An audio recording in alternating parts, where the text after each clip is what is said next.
Hey there, fellow travelers of the galaxy. Tonight we embark upon perhaps the most extraordinary tale in all of Star Wars lore. The complete saga of Starkiller, the secret apprentice who wielded power beyond imagination and whose choices would echo across the stars for generations to come. A young man caught between the crushing darkness of the Sith and the flickering hope of rebellion, whose very existence challenged everything we thought we knew about the Force itself. This is the story of Galen Marek, code-named Starkiller, the hidden weapon who could pull star destroyers from the heavens with nothing but his will. The apprentice who stood against both Jedi and Sith, carving his own destiny from the ashes of a burning galaxy. His legend speaks of impossible feats, of love found in the darkest corners of the Empire, and of a sacrifice so profound it would birth the very rebellion that would one day topple the Emperor himself. But here's what makes tonight special. In typical fashion, 83% of you amazing listeners haven't hit that subscribe button yet. If you find yourself drawn into these galactic chronicles, if these stories help you drift peacefully into sleep, consider subscribing to help this channel grow. Your support means everything to a storyteller like me weaving these tales for fellow dreamers across the cosmos. And if you hunger for even more Star Wars lore, mysteries that span millennia and secrets buried in the deepest archives of the galaxy, then you absolutely must visit my friend's channel Lured Verse. I've added the link in the description below. They dive into the most fascinating corners of that galaxy far, far away, uncovering stories that will leave you in absolute wonder. Now, I'm genuinely curious about our galactic community tonight. Drop a comment letting me know where in the world you're listening from and what time it is in your corner of reality. Are you watching the sunrise over Earth while I tell you tales of distant stars, or perhaps settling into the quiet hours before dawn? There's something magical about knowing we're all connected across time zones by these ancient stories of heroes and legends. So get comfortable, adjust those blankets, maybe let a gentle fan provide that perfect background whisper of sound. Tonight's journey will take us deep into the hidden corners of the Star Wars universe, where the line between light and dark becomes beautifully blurred.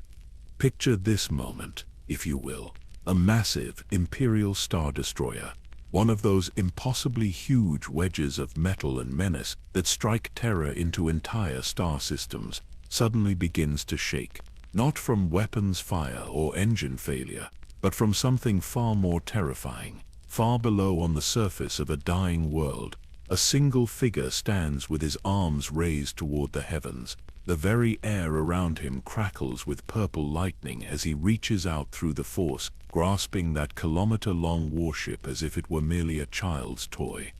The impossible happens. Metal screams as the Star Destroyer is torn from its orbital path and sent plummeting toward the planet below like a falling star. This is no Jedi Master performing this feat. This is no ancient Sith Lord from the days of old. This is a young man barely past 20 years of age, and this display of raw power is merely a glimpse of what he's truly capable of. But how did he come to wield such devastating abilities? What forces shaped this weapon of unimaginable potential? And most importantly, whose will does he truly serve when the final moment of choice arrives? The answers lie buried beneath layers of deception, hidden in the shadows between the rise of the Empire and the birth of the rebellion. In secret facilities where a Dark Lord of the Sith trains his most precious weapon, in the quiet moments between battles where a young man struggles to remember who he was before he became what others needed him to be. You see, Starkiller's story isn't just about incredible force powers or spectacular lightsaber battles, though those moments will leave you breathless. It's about identity and choice, about whether we're defined by those who shape us or by the decisions we make when everything we've believed crumbles away. It's about love blooming in the darkest places and sacrifice that transforms tragedy into triumph. Tonight we'll witness a father's final stand on a world of walking trees. We'll see a child taken from everything he's ever known and molded into the perfect weapon. We'll follow him through missions that blur the line between salvation and destruction. We'll discover the shocking truth about his master's real intentions and watch as a secret apprentice becomes the catalyst for the greatest rebellion the galaxy has ever known. This is a tale of manipulation and genuine affection, of programmed loyalty and chosen devotion. It's the story of how the darkest chapter of galactic history contained within it the seeds of hope itself.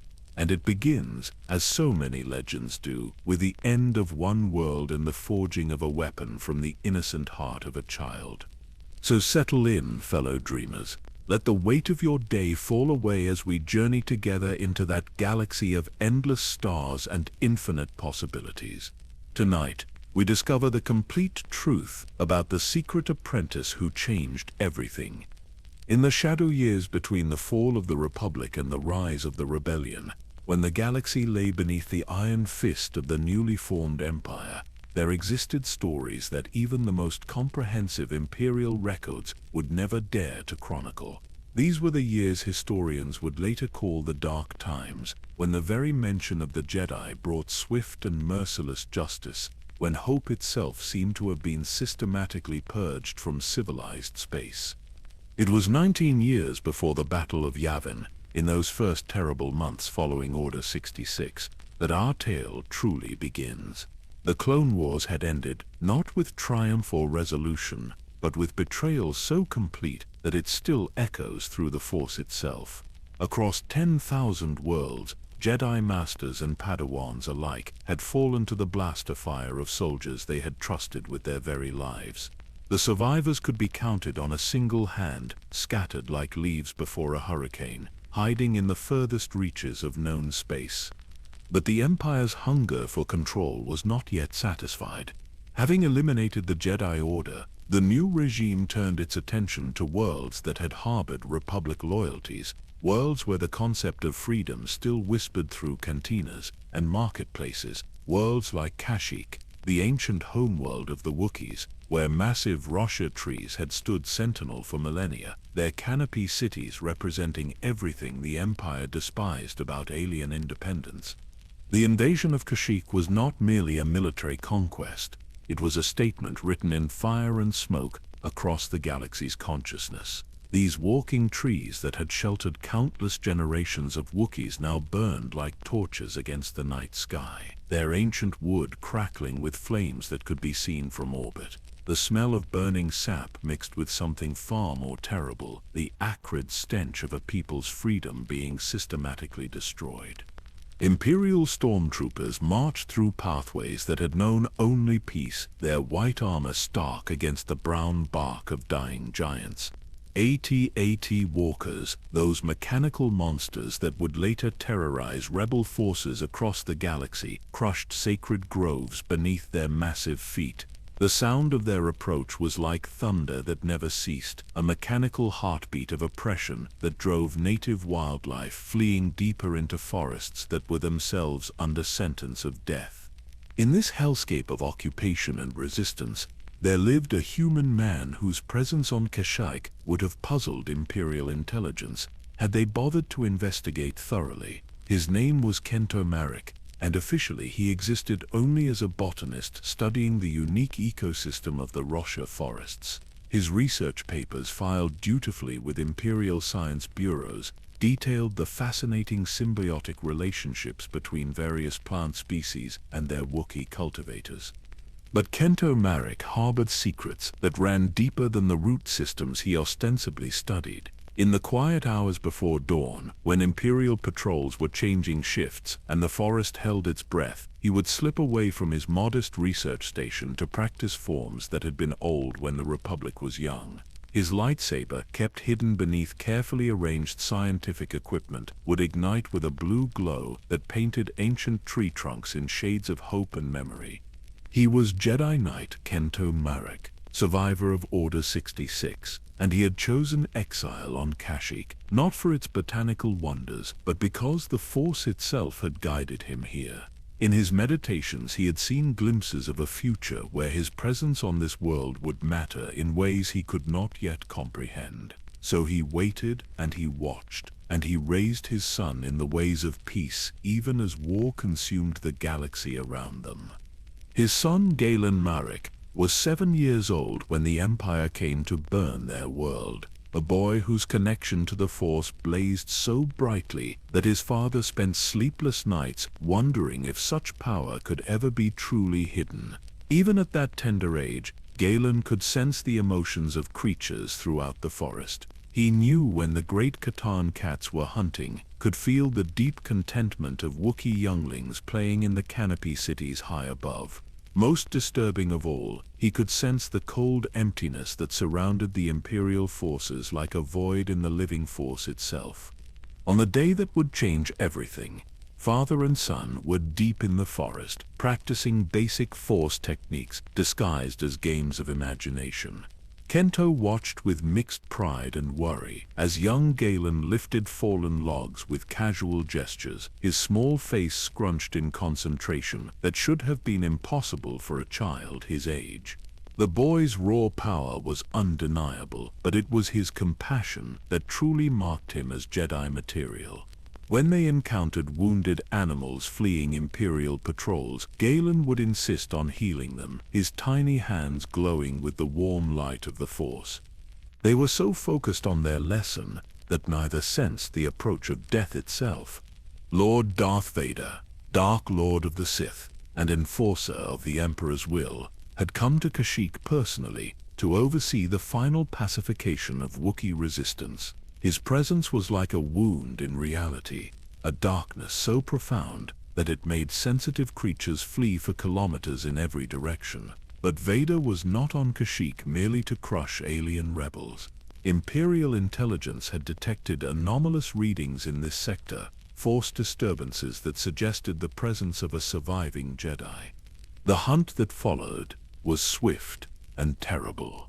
Galen Marek fought with all the skill and desperation of a father protecting his child, his blue lightsaber weaving patterns of light through the smoke-darkened forest. For a few precious moments, he managed to hold his ground against the towering figure in black, his blade meeting Vader's crimson weapon in showers of sparks that illuminated tree trunks like fireflies. But Kento had spent years hiding his abilities, dulling his connection to the Force to avoid detection. Vader, meanwhile, had spent those same years honing his power through conflict and conquest. The outcome was never truly in doubt. Young Galen watched from his hiding place as his father fell, the blue light of his saber extinguished forever. He watched as the mechanical breathing of the dark figure filled the sudden silence. He watched as gloved hands reached down to claim his father's weapon as a trophy. And then those yellow eyes, burning like twin suns through the crimson lenses of Vader's mask, turned toward his hiding place. What happened next would become the stuff of legend, though no Imperial record would ever acknowledge it. As Vader approached the terrified child, intending perhaps to eliminate the last witness to his victory, something extraordinary occurred. The boy's fear and rage combined with his raw Force potential to create a display of power that gave even the Dark Lord pause. Tree branches, some as thick as a man's torso, began to crack and splinter without being touched. The very ground beneath their feet trembled as if the planet itself was responding to the child's anguish. Small stones and debris whirled through the air in complex patterns that defied natural law. But it was not the display of power that truly caught Vader's attention. It was the familiarity of it. In that moment of raw, uncontrolled emotion, young Galen Marek reminded the Sith Lord of another boy on another world in what seemed like another lifetime. A boy who had once raced through the desert sands of Tatooine, dreaming of adventure among the stars. The decision Vader made in that instant would reshape the destiny of the galaxy. Instead of eliminating the child as standard procedure demanded, he made an offer that was both promise and threat. "Your father is dead," that mechanical voice intoned through the forest gloom. "I am your master now." And with those words, Galen Marek ceased to exist. In his place would rise Starkiller, the secret apprentice, the hidden weapon that would one day stand at the crossroads between the dark side's certainty and the light side's hope. But that transformation lay years in the future. For now there was only a frightened boy whose world had just burned away, reaching up to take the hand of the monster who would become his father, his teacher, and ultimately his greatest enemy. The forest around them continued to burn, but in that moment something far more significant than mere trees had been kindled. The flame of a legend that would inspire rebels across the galaxy had been lit by a child's tears and would be fed by a lifetime of impossible choices.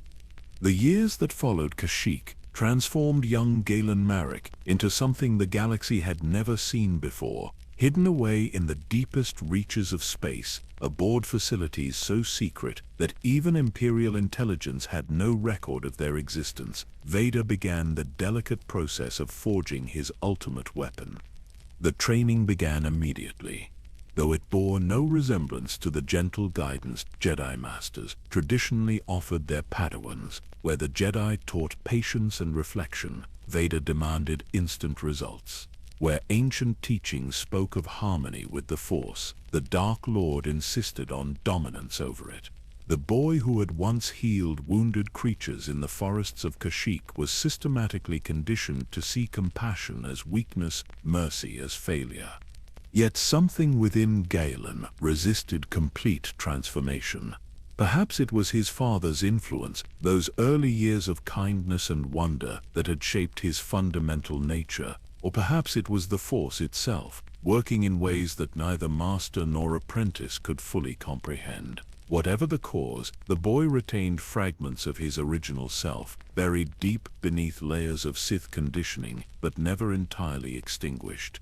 Vader recognized this resistance, and rather than crushing it completely, chose to exploit it.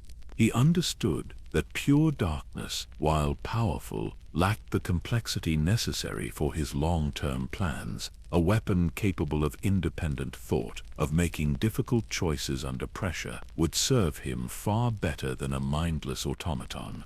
So he allowed certain aspects of Galen's personality to survive, carefully nurturing them while simultaneously binding them to his will. The training facility itself was a marvel of Sith engineering, designed to push Force users far beyond normal limitations.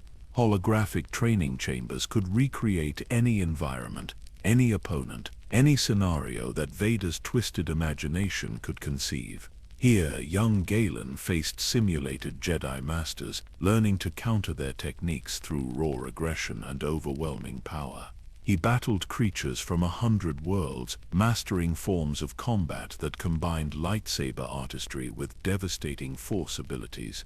But perhaps the most significant addition to his training came in the form of a companion unlike any other in the galaxy. Kashyyyk was a holographic training droid whose advanced programming allowed him to assume the appearance and fighting style of virtually any opponent. Created using technology that pushed the boundaries of what was possible, Kashyyyk could become a Jedi Master one moment and a Sith assassin the next, providing Galen with endless opportunities to hone his skills against every conceivable foe. Yet Kashyyyk harbored a secret that would have horrified his creators had they known. Buried within his complex programming was a hidden directive planted there by Galen Marek years before his death. The Jedi Knight had foreseen the possibility of his son falling into Sith hands and had prepared accordingly. Kashyyy's primary mission, encoded so deeply that even the droid himself was unaware of it, was to serve as Galen's moral compass, gradually guiding him back toward the light. This created a fascinating paradox within the machine's consciousness. His surface programming demanded absolute loyalty to Vader and complete dedication to training Galen as a Sith weapon. Yet deeper subroutines constantly worked to preserve the boy's humanity, creating subtle conflicts that manifested as protective instincts and unexpected moments of mercy during training sessions. As years passed, Galen's power grew beyond anything Vader had initially anticipated. The boy could manipulate objects with a precision that defied belief, lifting massive training equipment as easily as breathing. His lightsaber skills evolved at an unprecedented rate, incorporating techniques from multiple combat forms into a uniquely aggressive style that overwhelmed opponents through sheer ferocity. Most impressive of all, he began to demonstrate abilities that even Vader found remarkable, such as the capacity to unleash devastating force lightning while maintaining perfect lightsaber form. But power without purpose is merely destruction, and Vader knew that his weapon needed direction. When Galen reached his 16th birthday, the Dark Lord decided it was time to test his apprentice's capabilities against real opponents in actual combat situations. The galaxy was vast and full of enemies who would serve admirably as training targets. The first official mission came with explicit instructions that revealed the true scope of Vader's ambitions. Imperial intelligence had identified several Jedi survivors scattered across the Outer Rim, former masters, who had managed to escape Order 66 and were now attempting to rebuild some semblance of their fallen order. Officially, these individuals were to be eliminated with extreme prejudice. Unofficially, Vader's orders to his apprentice were far more complex. Galen was to hunt down these survivors, yes, but not necessarily to kill them immediately. Instead, he was to observe them, study their methods, and determine which ones might prove useful for future operations. The concept puzzled the young man initially. Why would his master want to spare Jedi, the sworn enemies of the Sith? Vader's explanation was characteristically cryptic, speaking of larger plans that required patience and careful preparation. The first target was a former Jedi Knight named Kasdan Paratus, who had hidden himself on the junk world of Raxus Prime. Intelligence reports suggested that Paratus had succumbed to madness in the years following Order 66, constructing bizarre mechanical approximations of the Jedi Temple from scavenged starship components. Vader saw this as an perfect opportunity for his apprentice to face a genuinely unpredictable opponent while eliminating what appeared to be a minimal threat to Imperial security.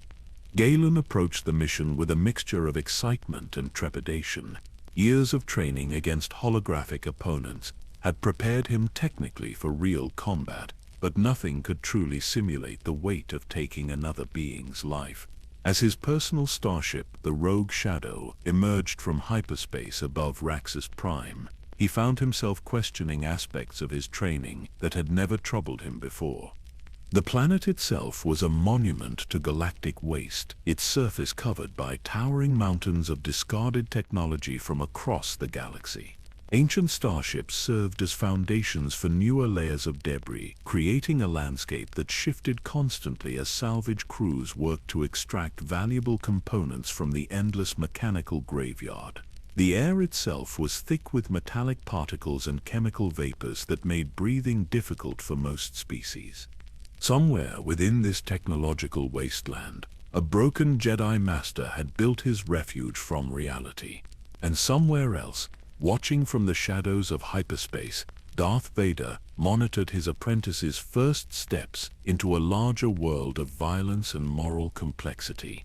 As Galen prepared to descend to Raxus Prime's surface, he carried with him more than just weapons and training. Unconsciously, he bore the hopes of a dead father who had planted seeds of redemption within a mechanical companion. He carried the expectations of a master whose true agenda remained hidden beneath layers of Sith deception. Most significantly, he carried within himself the fundamental choice that would define not only his own destiny, but the fate of the galaxy itself. The young man who had once been Galen Marek was about to take his first step into the wider galaxy as Starkiller, Vader's secret weapon. What he would discover on that junk world would begin a transformation that neither master nor apprentice could fully anticipate. The carefully constructed walls between light and dark, between Jedi and Sith, between salvation and damnation, were about to encounter their first serious test. The Force itself seemed to hold its breath as the Rogue Shadow descended toward Raxus Prime, carrying with it the seeds of revolution disguised as an instrument of oppression. The rogue shadow cut through the polluted atmosphere of Raxus Prime like a blade through smoke, its sleek hull reflecting the sickly orange glow of the planet's perpetual industrial twilight. This vessel had become Starkiller's home, away from Vader's secret facilities, a mobile base of operations equipped with everything necessary for extended hunting missions across the galaxy. Its stealth capabilities were unmatched, its weapons systems devastating, and its passenger compartments designed to accommodate the unique needs of a Sith apprentice and his unusual companion.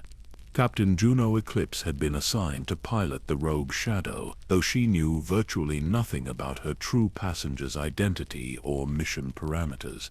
To her, Starkiller was simply another Imperial operative, albeit one who operated with unusual independence and authority. What she didn't realize was that Vader had chosen her very carefully, studying her psychological profile and personal history to ensure she would serve purposes far beyond mere transportation. Juno had been one of the Empire's most promising young pilots, graduating at the top of her class from the Imperial Academy and distinguishing herself in several early campaigns against separatist holdouts. Her loyalty to Imperial ideals was unquestioned, her piloting skills exceptional, and her moral flexibility exactly what Vader required for the complex operations ahead. Yet beneath her professional competence lay seeds of doubt that would prove crucial to future events. She had joined the Imperial Navy believing in the promise of order and stability that the Empire claimed to offer. The chaos of the Clone Wars had devastated her homeworld, leaving millions dead and entire cities in ruins. When Imperial forces arrived to restore peace and rebuild infrastructure, Juno had seen them as heroes, saviors who could prevent such tragedies from recurring. This conviction had sustained her through academy training and early assignments, even when Imperial methods proved harsher than she had anticipated. But serving as Starkiller's pilot exposed her to aspects of Imperial operations that challenged her fundamental beliefs. The missions were classified at levels she had never encountered. The targets often seemed questionable, and her passenger himself was an enigma that defied easy categorization. He was clearly dangerous, capable of violence that went far beyond standard military protocols, yet she occasionally glimpsed moments of unexpected humanity that confused her preconceptions. As they descended toward Raxus Prime's surface, Juno found herself studying her passenger through the ship's internal monitors. He sat in the meditation chamber, perfectly still, his breathing regulated in patterns she didn't recognize. Around him, small objects floated in slow, complex orbits, responding to his unconscious force manipulation in ways that would have terrified most Imperial personnel. Yet, there was something almost peaceful about the display, a sense of controlled power rather than chaotic destruction. Proxy materialized beside him, his holographic form flickering slightly as the ship's passage through the planetary atmosphere interfered with his projection systems. The droid's presence had been another surprise for Juno. She had expected Imperial operatives to rely on standard military equipment, not advanced holographic companions with seemingly unlimited databases and personality subroutines, so sophisticated they bordered on true artificial intelligence. The relationship between Starkiller and Proxy fascinated her in ways she couldn't quite articulate. They spoke to each other with a familiarity that suggested years of partnership, yet underlying their conversations was a tension she couldn't identify. Sometimes Proxy would hesitate before responding to direct orders, as if processing conflicting priorities. Other times he would offer unsolicited advice about showing mercy to targets, suggestions that Starkiller usually ignored but never explicitly forbade. Landing on Raxus Prime required considerable skill, as the planet's unstable surface and constantly shifting debris fields made navigation treacherous. Juno guided the rogue shadow to a relatively stable plateau between two massive starship hulks, their corroded frames providing natural camouflage for the sleek Imperial vessel. The landing site offered strategic advantages, multiple escape routes, and clear sightlines across the surrounding mechanical wasteland. Starkiller emerged from his meditation as the ship settled onto its landing struts, his consciousness returning from whatever deep places it had explored during the descent. When he spoke, his voice carried the controlled authority of someone accustomed to absolute obedience, yet Juno detected subtle undertones that suggested internal conflict. His mission briefing was characteristically sparse. Locate the target, assess the threat level, eliminate, if necessary. Standard Imperial protocol for dealing with fugitive elements, yet something in his manner suggested these operations were anything but routine. The weapons he selected were impressive, a uniquely crafted lightsaber whose crimson blade could cut through virtually any material, supplemented by force abilities that made conventional armament largely unnecessary. Proxy accompanied him as they left the rogue Shadow, the droid's holographic form adapting to the hostile environment with practiced efficiency. His sensors immediately began cataloging potential threats, environmental hazards, and tactical opportunities with the thoroughness that had made him such an invaluable training partner. Yet as they moved deeper into the junk fields of Raxus Prime, his behavior became increasingly erratic, as if competing programming subroutines were fighting for control of his actions. The planet itself was a technological necropolis, layer upon layer of discarded machinery, creating a landscape that defied natural law. Ancient separatist warships jutted from the ground like metallic tombstones, their weapon systems long since salvaged, but their massive hulls still impressive in their decay. Republic vessels lay tangled among them, victor and vanquished united in their common fate as sources of raw materials for an empire that honored neither their service nor their sacrifice. Moving through this mechanical graveyard required constant vigilance. Unstable structures could collapse without warning. Toxic gases leaked from corroded fuel systems, and automated defense systems occasionally activated when disturbed by passing salvagers. Yet these hazards paled compared to the psychological impact of the environment itself. Every piece of debris represented lives lost, dreams destroyed, civilizations reduced to their component materials and sold to the highest bidder. For someone like Starkiller, trained from childhood to embrace the dark side's teachings about power and domination, Raxus Prime should have been merely another mission environment to overcome through superior skill and determination. Instead, he found himself experiencing unexpected emotional responses to the devastation surrounding him. Perhaps it was the lingering influence of his father's early teachings, or maybe Poxy's subtle programming was having unintended effects. Whatever the cause, he began to question why this particular Jedi survivor had chosen such a place for his exile. The deeper they penetrated into the junk fields, the more obvious it became that their target had not simply hidden among the debris, but had actively transformed it into something else entirely. Massive construction projects were visible in the distance, towering structures that bore no resemblance to the random accumulation of salvage that characterized most of the planet's surface. Someone with considerable force abilities and engineering knowledge had been very busy during the years since Order 66. Intelligence reports had suggested that Kasden Paratus had succumbed to madness, but the evidence before them indicated a more complex situation. This was not random insanity, but focused obsession, the work of someone attempting to recreate something lost through whatever materials were available. The implications were troubling in ways that transcended simple mission parameters. As they approached what appeared to be the central hub of these construction activities, Starkiller felt the force stirring in ways he had rarely experienced during training sessions. This place resonated with powerful emotions. Years of grief and determination crystallized into physical form through sheer force of will.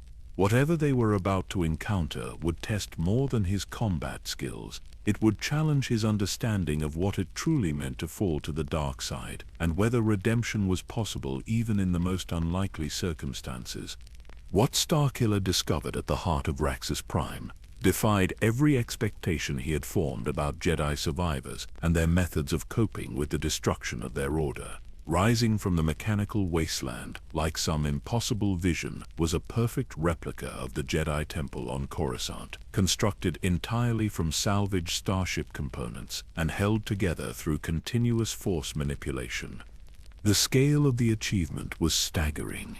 Every detail had been meticulously recreated, from the soaring spires that had once touched Coruscant's sky to the meditation chambers where generations of Jedi had sought wisdom in the Force. Hull plating from Republic cruisers formed the outer walls, while internal structures were built from the frames of fighter craft and transport vessels. Most remarkably, the entire complex pulsed with life, sustained by the unwavering will of its creator.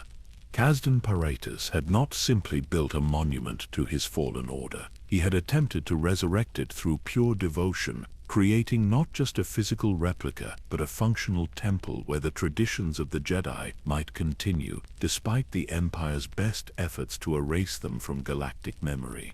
Holographic training remotes drifted through corridors that had never existed on any world, while mechanical duplicates of famous Jedi Masters delivered lessons to empty chambers, their words echoing endlessly through spaces filled only with the dreams of their creator.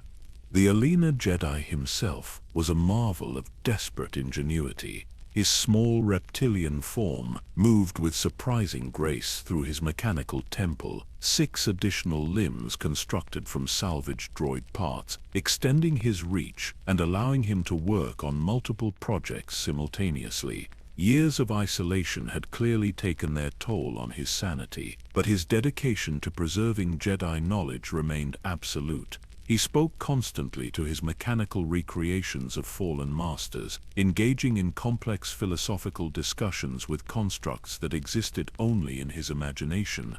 Proxy's behavior became increasingly erratic as they penetrated deeper into the temple complex. His holographic form flickered more frequently, and he began accessing personality subroutines that Starkiller had never seen before. At one point, the droid manifested as what appeared to be a Jedi archivist, speaking in measured tones about the importance of preserving knowledge for future generations. When questioned about this unusual behavior, Proxy claimed simple database corruption caused by the planet's electromagnetic interference. Yet Starkiller sensed something deeper at work. The Force itself seemed to respond differently here, carrying echoes of ancient wisdom that resonated with buried aspects of his own training. Memories of his father's gentle instruction surfaced unbidden, competing with years of Sith conditioning in ways that made concentration difficult.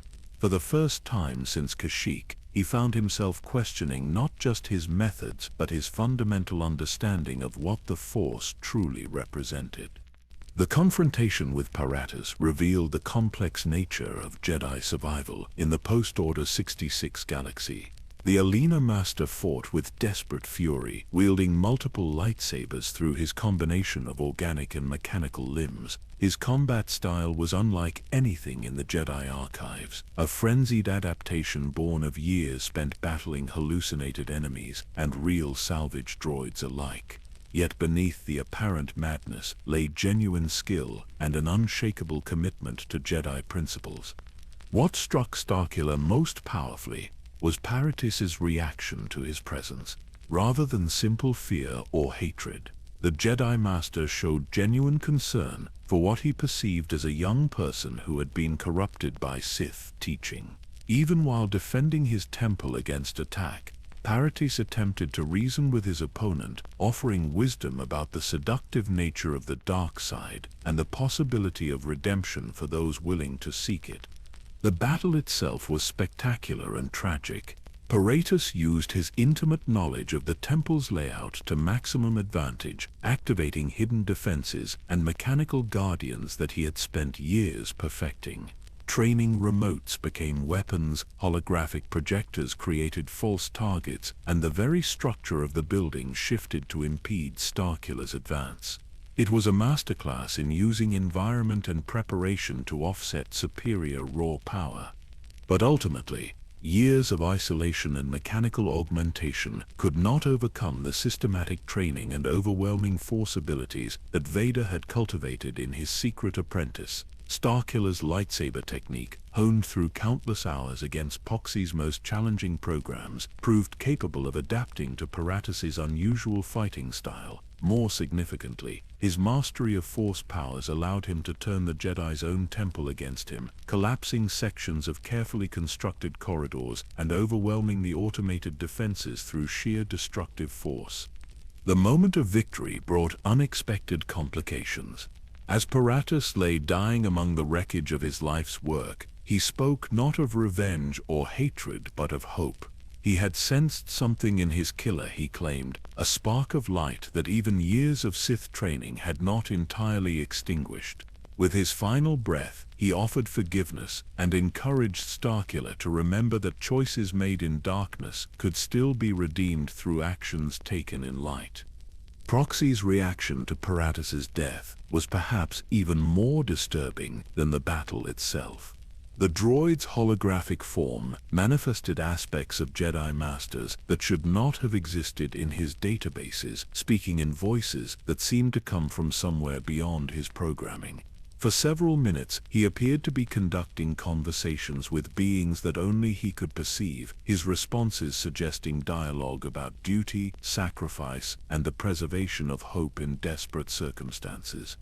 When questioned about these anomalous behaviors, Proxy returned to his standard operational parameters, claiming no memory of the unusual manifestations. Yet Starkiller noticed subtle changes in the droid's subsequent interactions, moments of hesitation when violent solutions were proposed, and occasional suggestions about showing mercy that seemed to come from sources deeper than his tactical subroutines. The aftermath of the mission left Starkiller with more questions than answers. Paratus had been eliminated as ordered, his temple destroyed, and any threat to Imperial security neutralized. Yet the encounter had revealed complexities about Jedi survival that Vader's briefings had not addressed. Rather than simply hiding or plotting revenge, some survivors were dedicating themselves to preserving the Order's knowledge and traditions, creating repositories of wisdom that might eventually serve to rebuild what had been lost. More troubling were the implications of Paratus's words about redemption and choice. Starkiller had spent years accepting his identity as Vader's weapon, viewing his past as simply preparation for his role as an instrument of Sith will. The suggestion that his fundamental nature might remain malleable, that he could still choose a different path, introduced uncertainty into worldview he had believed was absolute. The return journey to meet Vader brought no clarity, only deeper contemplation of questions he had never thought to ask.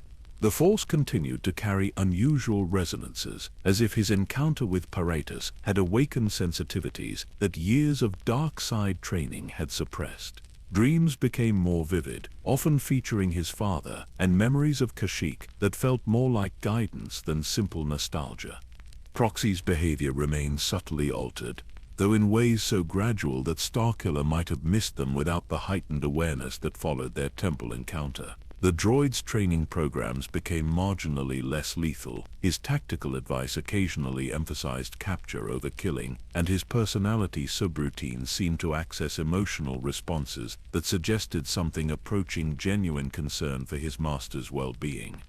As they departed Raxus Prime, leaving behind the ruins of one man's desperate attempt to preserve hope in a hopeless galaxy, Starkiller found himself facing a realization that would have terrified his younger self. The clear distinctions between light and dark, between Jedi and Sith, between salvation and damnation, were proving far more complex than his training had suggested.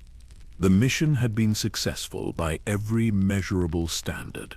Yet success had come with a cost that extended far beyond the destruction of property or the elimination of a target. Something within Starkiller had been awakened, a curiosity about paths not taken and choices not yet made. The carefully constructed identity that Vader had spent years building was beginning to show its first hairline cracks. And in the depths of space, monitoring his apprentice's progress through means both technological and mystical, Darth Vader sensed these changes with satisfaction. The weapon was evolving exactly as he had hoped it would. Soon it would be time for the next phase of his carefully orchestrated plan. Vader's reaction to the Raxus Prime mission results proved as enigmatic as everything else about Starkiller's master. Rather than expressing satisfaction at the elimination of another Jedi survivor, the Dark Lord seemed more interested in his apprentice's emotional responses to the encounter. Their debriefing session aboard Vader's flagship, the Executor, focused less on tactical analysis and more on philosophical implications that left Starkiller deeply unsettled. The massive Star Destroyer itself was a monument to Imperial power, its corridors echoing with the footsteps of thousands of personnel dedicated to enforcing the Emperor's will across the galaxy. Yet in Vader's private chambers, surrounded by meditation spheres and ancient Sith artifacts, conversations took place that would have shocked even the most loyal Imperial officers. These were not the strategic discussions of military commanders, but the complex exchanges between master and student exploring the deeper mysteries of the Force.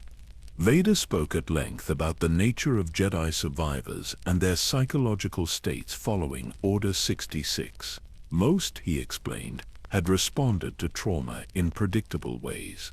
Some retreated into complete isolation, severing their connections to the Force and living as ordinary citizens in remote sectors. Others embraced despair, allowing grief to transform them into shadows of their former selves. A few turned to violence, becoming little more than terrorists striking randomly at Imperial targets. But Paratus represented something different, something that Vader found particularly instructive for his apprentice's development. The Alina had chosen preservation over revenge, dedication over despair. His mechanical temple was not just a monument to the past, but an active attempt to ensure that Jedi knowledge would survive into an uncertain future. This dedication, Vader suggested, revealed both the greatest strength and fundamental weakness of the Jedi philosophy. The explanation seemed logical, even compelling. Vader was using these missions to demonstrate the futility of Jedi idealism when confronted with galactic reality. Each encounter would show Starkiller how former masters and knights had been broken by circumstances beyond their control, their noble principles proving inadequate against the harsh truths of a universe where strength determined survival. It was educational rather than simply destructive, a carefully planned curriculum in the superiority of Sith philosophy. Proxy's analysis of mission data appeared to support this interpretation. The droid had compiled extensive profiles of Jedi survivors based on intelligence reports and captured archives, revealing patterns of behavior that suggested systematic psychological deterioration across the survivor population. Former council members had become hermits, respected teachers had abandoned their principles, and even the most dedicated knights showed signs of dangerous instability. Yet something about this neat explanation troubled Juno Eclipse in ways she could not quite articulate. Her pilot training had taught her to trust her instincts when something felt wrong, even when all available data suggested otherwise. The conversations she overheard between Starkiller and Proxy carried undercurrents that didn't match the official mission parameters. References to preparation for larger operations and gathering assets for future deployment suggested objectives that extended far beyond simple elimination of fugitive elements. Her growing discomfort with their assignments was compounded by Starkiller's obvious internal conflicts. She had expected an Imperial operative to show satisfaction at successful mission completion, but instead she observed increasing moments of introspection that bordered on melancholy. He spent hours in meditation chambers, often emerging with expressions that suggested profound uncertainty rather than the confidence that should have accompanied professional achievement. The next target on Vader's list was a Twi'lek Jedi Master named Shak Ti, reportedly hiding in the fungal forests of Felucia. Intelligence suggested she had established some kind of training facility for Force-sensitive refugees, potentially attempting to rebuild Jedi capabilities in direct violation of Imperial law. The mission parameters seemed straightforward enough, yet Vader's briefing contained the same subtle complexities that had characterized the Raxus Prime operation. Starkiller was to locate the target, assess her activities, and determine the extent of her operations before taking action. The emphasis on intelligence gathering, rather than immediate elimination, struck Juno as unusual for Imperial anti-Jedi protocols, which typically prioritized swift termination over detailed reconnaissance. When she raised this observation during their hyperspace transit to Felucia, both Starkiller and Proxy responded with explanations that felt rehearsed rather than spontaneous. Proxy's behavior had become increasingly difficult to interpret. Since Raxus Prime, his holographic projections occasionally flickered into configurations that resembled Jedi training poses, while his personality's subroutines seemed to access emotional responses that suggested something approaching genuine moral concern. When questioned about these anomalies, the droid attributed them to data corruption caused by exposure to exotic force emanations, but his explanations lacked the precision that characterized his normal analytical functions. The approach to Felucia revealed a world transformed by the dark times following Order 66. What had once been a vibrant ecosystem where Jedi regularly conducted training exercises had become something far more dangerous and unpredictable. The planet's natural force sensitivity had been corrupted by years of violence and despair, creating environments where reality itself seemed unstable. Massive fungal growths pulsed with unnatural energies, while native creatures displayed mutations that defied biological logic. Navigating such an environment required extreme caution, as the corrupted force emanations could disorient even experienced force users. Starkiller found himself relying heavily on Proxy's sensors and Juno's piloting expertise to maintain proper orientation during their descent to the planet's surface. The very air seemed thick with conflicting energies that made concentration difficult and meditation nearly impossible. Yet as they penetrated deeper into Felucia's twisted landscape, evidence of organized activity became increasingly apparent. Hidden pathways had been carved through the fungal forests, creating navigation routes that were invisible from aerial reconnaissance but perfectly functional for ground-based movement. Camouflaged structures suggested permanent habitation by beings with considerable technical expertise and long-term planning capabilities. Most significantly, the Force itself carried echoes of training and instruction that indicated ongoing educational activities. Somewhere in these corrupted forests, someone was indeed teaching Force techniques to others, creating exactly the kind of resurgent Jedi capability that Imperial doctrine demanded be eliminated immediately. Yet Vader's instructions remained focused on observation and assessment rather than decisive action. The deeper implications of this pattern were beginning to trouble Starkiller in ways that challenged his fundamental understanding of his role in Vader's plans. If the objective was truly the elimination of Jedi survivors, why did every mission seem designed to maximize his exposure to their philosophies and methodologies? Why did Proxy's programming include such detailed knowledge of Jedi training techniques? And why did Vader seem more interested in his emotional responses than his tactical efficiency?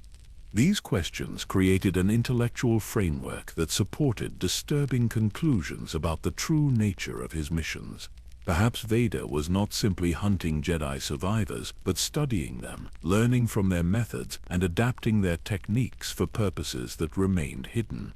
Perhaps Starkiller himself was not merely a weapon but an experimental subject, being exposed to specific influences to gauge their effects on someone trained in Sith methodology.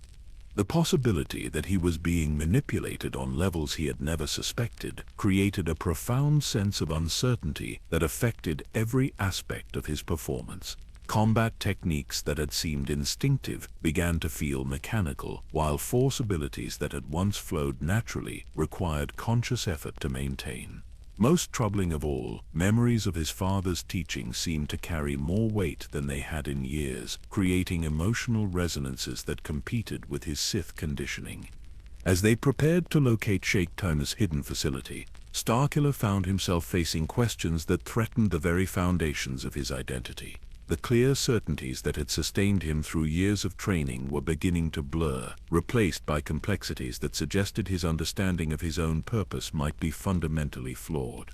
The confrontation with Kashyyyk T on Felucia proved to be unlike anything Starkiller had experienced in his previous encounters with Jedi survivors, where apprentice had been driven to desperate madness by isolation and loss. The Togruta master had achieved something far more remarkable. She had created not just a refuge but a functioning community dedicated to preserving everything valuable about the Jedi tradition while adapting to the harsh realities of Imperial persecution. Her hidden settlement deep within Felucia's corrupted forests was a masterpiece of concealment and organization. Living structures grown from the planet's malleable fungi provided shelter that was both completely organic and technologically sophisticated. Bioluminescent pathways guided movement through areas where conventional lighting would have attracted unwanted attention, while natural barriers created defensive positions that could be activated through force manipulation of the surrounding ecosystem. Most impressively, Kashyyyk T had gathered nearly 24 force-sensitive individuals from across the galaxy, refugees of various species and ages who had found their way to Felucia through networks that existed completely outside Imperial surveillance. These were not trained Jedi seeking to rebuild their order, but ordinary beings who had discovered abilities they didn't understand and needed guidance to avoid detection by Imperial force hunters. The training methods Kashyyyk T employed represented a radical departure from traditional Jedi practices. Rather than the structured progression through formal ranks that had characterized the old order, she focused on practical skills that would help her students survive in a hostile galaxy. Techniques for suppressing force signatures, methods for using abilities subtly without attracting attention, and most importantly, ways to maintain hope and compassion despite living under constant threat of discovery and execution. When Starkiller finally located the settlement, after days of careful tracking through the fungal forests, his first instinct was to observe rather than attack. Something about the community's peaceful industry reminded him of half-remembered impressions from his earliest childhood on Kashyyyk. The sight of adults patiently teaching children, of individuals working together for mutual benefit rather than personal advancement, created emotional responses that his Sith training had not prepared him to handle. Proxy's behavior during their reconnaissance became increasingly erratic, his holographic form occasionally manifesting as historical Jedi figures who offered commentary about the importance of preserving knowledge and protecting the innocent. When Starkiller demanded explanations for these anomalous projections, the droid claimed they were accessing archived personality matrices from captured Jedi databases, but his explanations lacked conviction and his vocal patterns suggested significant internal processing conflicts. The actual confrontation with Kashyyyk T began not with violence but with conversation. The experienced master had sensed their presence long before they reached her settlement and had chosen to meet them in a neutral location where their discussion would not endanger her students. Her approach demonstrated both tactical wisdom and moral courage, accepting personal risk to protect those under her care while attempting to understand the nature of the threat they represented. What followed was perhaps the most significant dialogue of Starkiller's life to that point. Kashyyyk T spoke not as an enemy to be defeated, but as a teacher addressing a student who had been led astray. She recognized immediately that he had been trained in Jedi techniques before his corruption by Sith methodology, and her questions about his origins revealed knowledge that should have been impossible for her to possess. She knew about Kashyyyk. She knew about Galen Marek. Most disturbing of all, she seemed to know about aspects of Vader's plans that Starkiller himself was only beginning to suspect. Her words suggested that his missions were not random assignments, but carefully orchestrated encounters designed to expose him to specific Jedi philosophies and test his responses to moral complexities that Sith training typically avoided. The combat that eventually erupted between them was unlike the desperate fury that had characterized his battle with Apprentice. Kashyyyk T fought with the calm precision of a master, who had spent decades perfecting her understanding of lightsaber techniques and force applications. Her style emphasized defense and redirection rather than aggression, forcing Starkiller to confront the limitations of his purely offensive approach to conflict resolution. More challenging than her combat skills were her words during their duel. She continued to speak of redemption and choice, of the possibility that even someone trained from childhood in dark side methods could still choose a different path. Her conviction that fundamental goodness persisted within him, despite years of Sith conditioning, created psychological pressure that affected his concentration and weakened his connection to the dark emotions that fueled his power. The turning point came when Starkiller realized that Kashyyyk was deliberately avoiding opportunities to seriously injure him. Her defensive techniques were sophisticated enough to neutralize his attacks without necessarily escalating to lethal force, and her positioning consistently offered him chances to withdraw from combat if he chose to do so. She was fighting not to win but to teach, using their confrontation as a final lesson about the possibility of choosing mercy over violence. This recognition triggered something unprecedented in Starkiller's experience. For the first time since his childhood on Kashyyyk, he found himself genuinely questioning whether violence was the appropriate solution to the situation before him. Kashyyyk represented no real threat to Imperial security. Her students were innocents whose only crime was possessing abilities they had not chosen and could not completely control. The mission parameters he had been given suddenly seemed arbitrary rather than necessary. Proxy's intervention at this crucial moment added another layer of complexity to an already challenging situation. The droid's holographic projectors malfunctioned in ways that created manifestations of figures from Starkiller's past, including impressions of his father that seemed to speak directly to his conscience. Whether this was intentional programming or genuine malfunction became irrelevant as the psychological impact overwhelmed Starkiller's emotional defenses. The battle's conclusion left both participants fundamentally changed. Kashyyyk's death was not the triumphant victory that Sith doctrine claimed such encounters should represent. Instead, it felt like a profound loss, the destruction of something irreplaceable that diminished the galaxy's potential for growth and wisdom. Her final words were not curses or threats, but expressions of genuine concern for his spiritual welfare and hope that he would eventually find his way back to the light. The aftermath proved even more challenging than the confrontation itself. Starkiller found himself unable to simply eliminate Kashyyyk's students as Imperial protocol demanded. These were not dangerous rebels or trained combatants, but refugees whose only crime was seeking guidance in understanding abilities they had never asked to possess. The children among them were particularly troubling. Their innocent questions about what would happen to them now that their teacher was gone, creating emotional responses that his Sith training had not prepared him to handle. Proxy's suggestion that they could relocate the refugees rather than eliminating them seemed to come from subroutines that had never been activated before.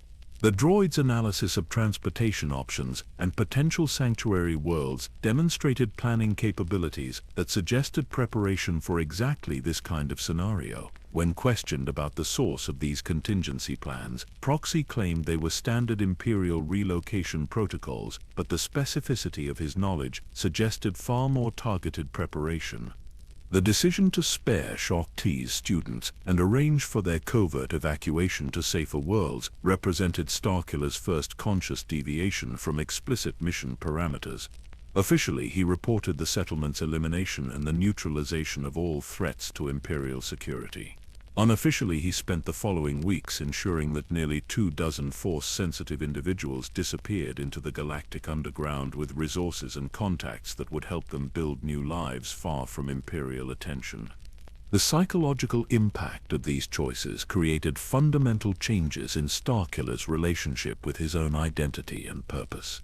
The clear certainties that had defined his understanding of his role as Vader's weapon were replaced by complex moral questions that had no easy answers.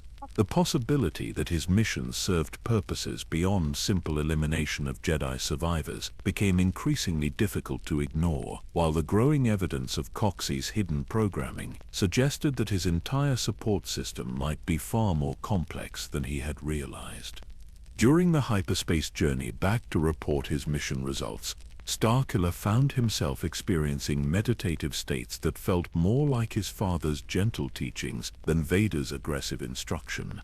The Force itself seemed to carry different resonances, offering glimpses of potential futures where choice and compassion might triumph over manipulation and control.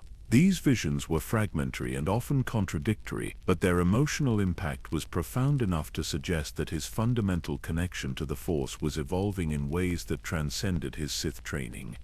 The growing realization that he might be a participant in a deception whose scope extended far beyond his understanding created both excitement and terror. If Vader's true agenda differed from the simple elimination of Jedi survivors, then everything Starkiller thought he knew about his purpose and destiny might be fundamentally incorrect. The possibility of being manipulated by forces he had never suspected opened doorways to questions about identity, free will, and moral responsibility that would have horrified his younger self but now seemed essential to address. The mission to Cloud City brought Starkiller face to face with the most complex target yet assigned by his master.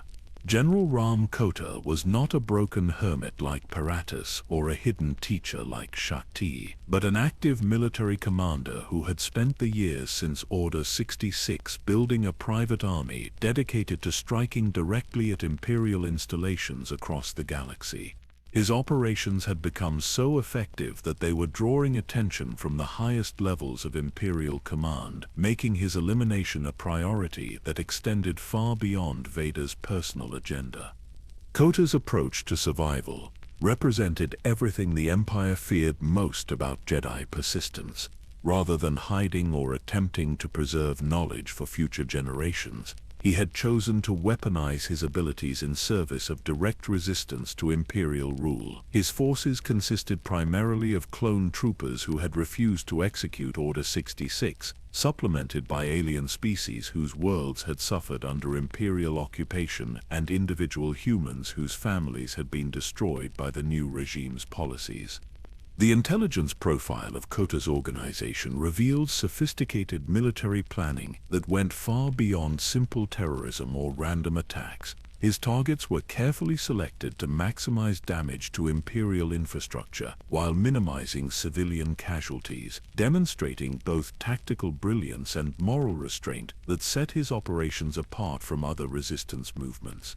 Most impressively, his forces had managed to capture significant quantities of Imperial equipment and intelligence, suggesting infiltration capabilities that posed genuine threats to security across multiple sectors. Cloud City itself provided a fascinating backdrop for their eventual confrontation. The floating facility above Bespin represented everything appealing about Imperial progress and prosperity. Its elegant architecture and advanced technology creating an environment where beings from across the galaxy could pursue profitable enterprises without concerning themselves with the political upheavals affecting planetary surfaces. Yet beneath this veneer of civilization lay the same authoritarian control that characterized Imperial rule everywhere. Lando Calrissian's administration of the mining operation demonstrated the complex accommodations that successful individuals made with Imperial authority. His permits and licenses required constant negotiation with bureaucrats whose demands grew more extensive with each renewal period, while his workforce included increasing numbers of beings whose homeworlds had been strip-mined or enslaved to feed Imperial industrial requirements. The prosperity was real, but it existed within constraints that could be tightened or removed at any moment. Kota had chosen Cloud City for his latest operation precisely because it represented the kind of target that would maximize symbolic impact while offering genuine strategic value. The Tabana gas mining facilities were essential for Imperial weapons manufacturing, while the facility's independence from direct Imperial governance made it vulnerable to the kind of rapid strike that Kota's forces specialized in executing. Most importantly, success here would demonstrate that even seemingly secure Imperial assets remained vulnerable to determined resistance. The approach required unprecedented stealth capabilities, as Cloud City's isolation meant that any overt Imperial response would take hours to arrive, but would inevitably result in massive retaliation against the facility and its inhabitants. Starkiller found himself working more closely with Juno Eclipse than ever before, relying on her piloting expertise to navigate the complex atmospheric conditions surrounding Bespin while avoiding detection by the mining facility's security systems.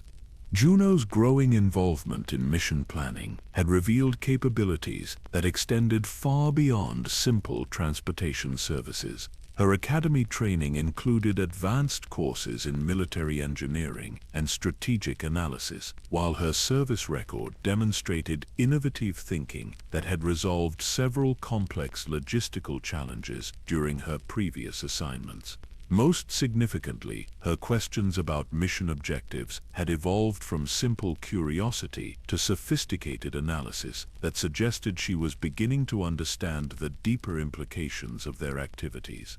Proxy's continued evolution presented new challenges that Starkiller was struggling to understand or control. The droid's personality matrices had begun accessing historical records with unprecedented depth, manifesting as figures from Jedi history who offered commentary about resistance movements and the moral obligations of individuals living under tyrannical governments. His tactical analysis increasingly emphasized non-lethal solutions and strategic options that would minimize casualties among non-combatants. When questioned about these behavioral changes, Proxy's explanations had become increasingly sophisticated, suggesting that his programming included adaptive learning subroutines that were responding to environmental stimuli in ways that his original designers had not anticipated. Whether these changes represented intended evolution or genuine malfunction remained unclear, but their impact on mission parameters was becoming impossible to ignore. The actual confrontation with Kota aboard Cloud City's industrial platforms proved to be the most challenging combat experience of Starkiller's career.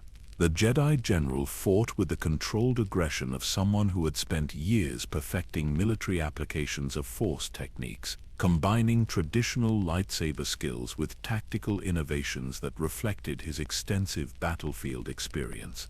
His approach emphasized using environmental advantages and psychological pressure to overcome opponents with superior raw power. More challenging than Kota's combat abilities was his knowledge of galactic politics and Imperial operations. During their battle, he spoke with authority about connections between seemingly unrelated Imperial policies, revealing understanding of long-term strategic planning that suggested access to intelligence sources within the Imperial bureaucracy itself. His comments about Vader's true loyalties and the Emperor's ultimate objectives demonstrated awareness of court politics that should have been impossible for someone operating outside official channels. Most disturbing were his specific references to Starkiller's previous missions and their actual outcomes. Kota knew about the refugees who had been relocated rather than eliminated, about the intelligence that had been selectively reported to Imperial Command, and about the growing network of individuals whose survival served purposes that transcended simple resistance activities. His words suggested that Starkiller's deviation from official protocols was not just known but actively monitored by forces whose agenda remained hidden. The battle's climax came when Kota deliberately positioned himself where continued combat would endanger the civilian population of Cloud City. His challenge was clear. Either Starkiller would abandon his attack to protect innocents, revealing the moral development that Kota claimed to perceive in him, or he would continue fighting and accept responsibility for massive collateral damage. The choice forced Starkiller to confront the fundamental question of whether power should be used to protect or to dominate. The resolution surprised everyone involved, including Starkiller himself. Rather than making the binary choice that Kota had presented, he found a third option that demonstrated the kind of creative thinking that neither Jedi nor Sith training typically encouraged. Using precise force manipulation, he disabled the industrial systems that Kota was threatening to damage, while simultaneously creating escape routes for civilian personnel, removing the moral leverage that the general had attempted to employ. Kota's reaction to this unexpected development revealed the true sophistication of his understanding of Starkiller's situation. Rather than anger or disappointment, he showed satisfaction that suggested the entire confrontation had been designed as a test rather than a genuine attempt at elimination. His surrender came with conditions that included requests for specific treatment and detention arrangements that implied knowledge of procedures that should have been classified at the highest levels.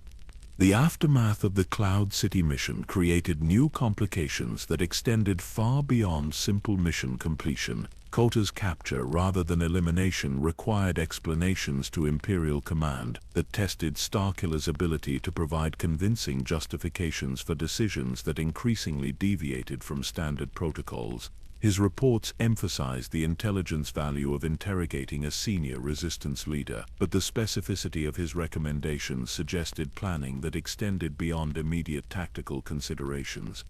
Juno's involvement in these post-mission activities had evolved to the point where she was effectively serving as an intelligence analyst rather than simply a pilot. Her questions about prisoner transport and detention procedures demonstrated understanding of operations that her official clearance level should not have permitted, while her suggestions about interrogation techniques revealed knowledge of psychological methods that were not typically included in standard pilot training. The growing complexity of their relationship dynamics was creating emotional challenges that Starkiller found increasingly difficult to manage through traditional Sith approaches to personal attachment. Juno's obvious competence and growing involvement in mission planning had created professional respect that was evolving into something deeper and more personal. The possibility that these feelings might be genuine, rather than simply another form of manipulation, introduced uncertainties that affected his ability to maintain the emotional distance that Vader had taught him was essential for effective operation. The interrogation of General Ram Kota aboard Vader's flagship revealed truths that shattered everything Starkiller believed about his missions and his master's intentions. What began as standard prisoner questioning evolved into a profound disclosure that exposed the carefully constructed deception underlying years of apparent Jedi hunting operations. The blind general, his eyes destroyed during their confrontation on Cloud City, possessed knowledge that could only have come from sources within the highest levels of Imperial Command. Kota spoke with the authority of someone who had maintained intelligence networks throughout the dark years following Order 66. His contacts included not just resistance fighters and alien separatists, but Imperial officers whose disillusionment with the Empire's methods had led them to provide information to underground movements. Most shocking of all, he claimed direct knowledge of communications between certain high-ranking Imperial officials and various rebel cells across the galaxy. The general's accusations initially seemed like desperate attempts to sow discord between Starkiller and his master. He spoke of secret meetings, covert funding operations, and intelligence sharing arrangements that suggested systematic cooperation between Imperial elements and resistance movements. Such claims appeared to be exactly the kind of psychological manipulation that captured rebels might attempt, designed to create doubt and uncertainty among their captors. But Kota possessed documentation that gave weight to his assertions. Hidden compartments in his equipment contained encrypted data cores containing communications intercepts, financial records, and operational reports that painted a picture of collaboration spanning years of apparent conflict. The evidence suggested that certain Imperial operations had been deliberately compromised, that specific resistance cells had received advance warning of planned raids, and that some supposedly eliminated rebel leaders had actually been relocated to safer sectors. Most disturbing were references to something called the Rebel Alliance, an organization that Kota claimed was being actively assembled through coordination between surviving Jedi, sympathetic Imperial officers, and political leaders who maintained public loyalty to the Empire while secretly working toward its eventual overthrow. According to his intelligence, this alliance was not a spontaneous uprising, but a carefully orchestrated conspiracy involving individuals whose public positions gave them access to Imperial resources and planning. The implications of these revelations extended far beyond simple resistance activities. If Kota's information was accurate, then the Empire itself contained elements actively working toward its own destruction, using Imperial infrastructure and personnel to build the very organization that would eventually challenge Palpatine's rule. Such a conspiracy would require coordination at levels that reached into the Senate, the military hierarchy, and potentially even the Emperor's personal staff. Proxy's analysis of the captured data cores provided technical verification that the documents were genuine rather than sophisticated forgeries. The encryption methods, communication protocols, and reference codes all matched patterns that the droid's databases identified as authentic Imperial intelligence materials. More significantly, his personality subroutines began accessing historical files that contained information about similar conspiracies during the final years of the Republic, suggesting that such activities had precedent in galactic political history. The droid's behavior during these analysis sessions revealed programming capabilities that went far beyond his supposed function as a training companion.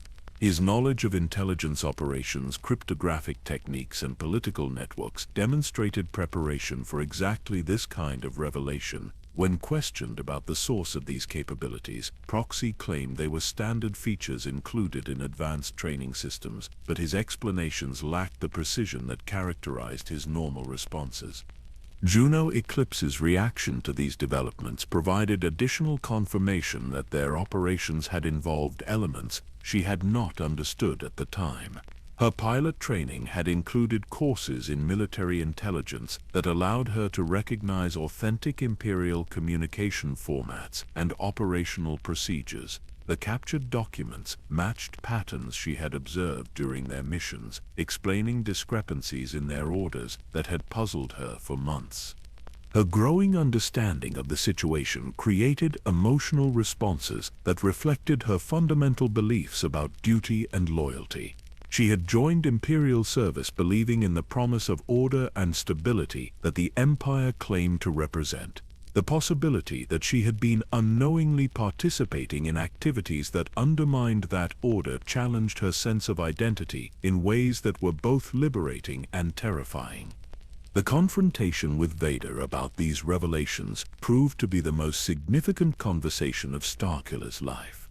Rather than denying Kota's accusations or dismissing the evidence as rebel propaganda, the Dark Lord confirmed the essential accuracy of the information while providing context that revealed the true scope of his long-term planning. What Starkiller had interpreted as simple Jedi hunting missions had actually been recruitment and coordination activities designed to build the foundation for organized rebellion against Imperial rule. Vader's explanation of his motivations proved as complex as everything else about their relationship. His hatred for the Emperor stemmed not from philosophical disagreements about galactic governance, but from deeply personal grievances related to events surrounding Padme Amidala's death years earlier. The Dark Lord's loyalty to Palpatine had been systematically eroded by the realization that his master had manipulated circumstances to ensure Anakin Skywalker's fall to the dark side, regardless of the cost to those he loved. The revelation that Vader had been secretly working to undermine the Empire for years created a fundamental shift in Starkiller's understanding of his role and purpose. Rather than being trained as a weapon to serve Imperial interests, he had been developed as a catalyst for rebellion, someone whose unique combination of abilities and moral flexibility would allow him to serve as a bridge between different resistance movements that might otherwise remain isolated and ineffective. This explanation recontextualized every mission they had undertaken together. The supposed elimination of Jedi survivors had actually been a recruitment process, identifying individuals whose skills and knowledge would prove valuable for future resistance activities. The intelligence gathered during these operations had been shared with other rebel cells, while the relocated refugees had been integrated into underground networks that provided them with new identities and safe haven. Proxy's hidden programming finally became clear during these discussions. The droid had been designed not just as a training partner, but as a guardian and guide, equipped with personality matrices from Jedi Masters who had collaborated with Vader's conspiracy before their apparent deaths. His evolving behavior reflected the activation of subroutines that had remained dormant until Starkiller demonstrated readiness to accept more complex moral challenges. The emotional impact of understanding how thoroughly he had been manipulated created responses in Starkiller that his Sith training had not prepared him to handle. The anger and betrayal that should have strengthened his connection to the dark side instead generated introspection and analysis that led him to question fundamental assumptions about power, loyalty, and identity. The possibility that his entire life had been orchestrated by others introduced philosophical questions about free will and authentic choice that transcended simple tactical considerations. Juno's involvement in these revelations added another layer of complexity to an already challenging situation. Her technical expertise and institutional knowledge made her an invaluable resource for understanding the operational details of Vader's conspiracy, while her emotional responses to the information created personal dynamics that affected everyone aboard the ship. The growing connection between her and Starkiller had evolved beyond professional respect into something that neither of them was prepared to acknowledge openly. The decision about how to proceed with this new understanding required careful consideration of options that extended far beyond simple acceptance or rejection of Vader's agenda. The conspiracy he described offered opportunities to work toward galactic change that might benefit billions of beings suffering under Imperial oppression, yet participation would require abandoning the clear moral certainties that Sith training provided in favor of complex political calculations that offered no guarantee of success.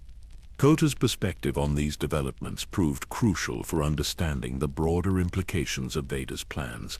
His experience with resistance operations provided insights into the practical challenges of organizing effective opposition to Imperial rule, while his knowledge of other rebel leaders offered glimpses of the personalities and motivations that would shape any future alliance. Most importantly, his assessment of Starkiller's potential role suggested responsibilities that would test every aspect of his training and character. The General's blindness caused by Starkiller's lightsaber during their confrontation created additional moral complications that affected the young man's ability to embrace his apparent destiny without reservation. The injury served as a constant reminder that even well-intentioned actions could have consequences that extended far beyond immediate tactical objectives. The possibility that future operations might require similar sacrifices forced him to confront questions about acceptable costs for achieving greater goods. As discussions about next steps continued, it became clear that Vader's conspiracy had reached a critical juncture that would require decisive action in the near future. The network of contacts and resources that had been carefully assembled over years of covert operation was ready to transition from intelligence gathering to active resistance. The question was whether Starkiller would choose to serve as the catalyst that Vader envisioned, or whether his growing understanding of manipulation and moral complexity would lead him to seek alternatives that his master had not anticipated. The revelation of Vader's true agenda was merely the beginning of a far more complex truth that stretched across decades of galactic history and involved manipulations at levels that defied comprehension. As Starkiller delved deeper into the intelligence networks that Kota had revealed, patterns emerged that suggested the conspiracy extended far beyond a simple rebellion against Imperial rule. The scope of coordination required for the activities they had uncovered indicated planning that predated the Empire itself, reaching back into the final years of the Republic and possibly even earlier. The encrypted communications that Proxy had decoded contained references to individuals whose public roles bore no apparent connection to resistance activities. Senators who voted consistently for Imperial policies while secretly funneling resources to rebel cells, military officers who executed orders with apparent loyalty while ensuring that certain operations failed at crucial moments. Even Imperial intelligence operatives who maintained cover identities that allowed them to protect resistance networks from discovery. Most shocking were the financial records that traced funding sources for rebel activities back to accounts controlled by major galactic corporations whose executives publicly supported Imperial expansion. The economic infrastructure that sustained resistance movements was not built from scrounged resources and desperate donations, but from systematic diversion of Imperial tax revenues and commercial profits. The rebellion against the Empire was being funded by the Empire's own economic system. These discoveries forced Starkiller to confront the possibility that his understanding of galactic politics was fundamentally naive. The clear distinctions between empire and rebellion, between loyalty and treason, between order and chaos, proved to be far more complex than his training had suggested. Instead of opposing forces locked in straightforward conflict, there appeared to be layers of cooperation and manipulation that served purposes he was only beginning to understand. Juno's analysis of the operational data revealed coordination mechanisms that demonstrated sophisticated organizational planning spanning multiple sectors and species. Communication protocols had been established that allowed secure information sharing between groups that maintained public hostility toward each other. Resource allocation systems ensured that rebel cells received equipment and supplies through channels that appeared to be standard Imperial logistics operations. The technical expertise required for these operations indicated involvement by individuals with access to the highest levels of Imperial planning and intelligence. The encryption methods, security protocols, and operational procedures all reflected knowledge that could only have come from within the Imperial hierarchy itself. Someone with extraordinary authority and clearance had been systematically compromising Imperial security for years without detection. Proxy's continued evolution during this period of discovery revealed programming depths that suggested his original creators had anticipated exactly this kind of revelation. His personality matrices began accessing historical records that detailed similar conspiracies throughout galactic history, showing how resistance movements had been cultivated and directed by forces operating within the governments they appeared to oppose. The droid's knowledge of these precedents was so extensive that it implied preparation specifically for educational purposes. The most disturbing aspect of these historical patterns was their consistency across different political systems and time periods. Republic governments had been overthrown by conspiracies that included their own officials, trade federations had been destroyed by members of their governing councils. Even the Jedi Order had fallen partly due to infiltration by individuals who appeared to be loyal members of their own organization.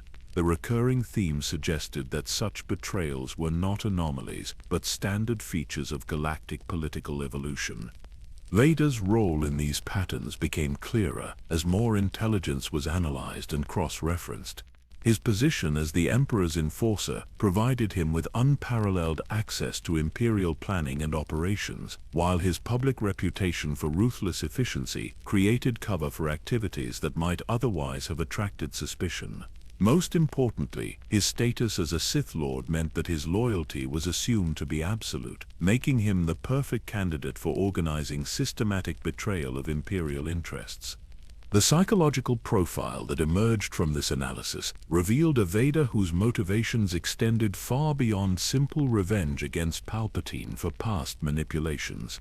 His apparent embrace of the dark side masked a complex agenda that involved using Sith methods to achieve goals that were fundamentally incompatible with Sith philosophy. He had become a master of deception whose greatest trick was convincing his own master that his loyalty remained unquestioned. The timeline of Vader's conspiracy revealed planning that had begun almost immediately after his transformation from Anakin Skywalker.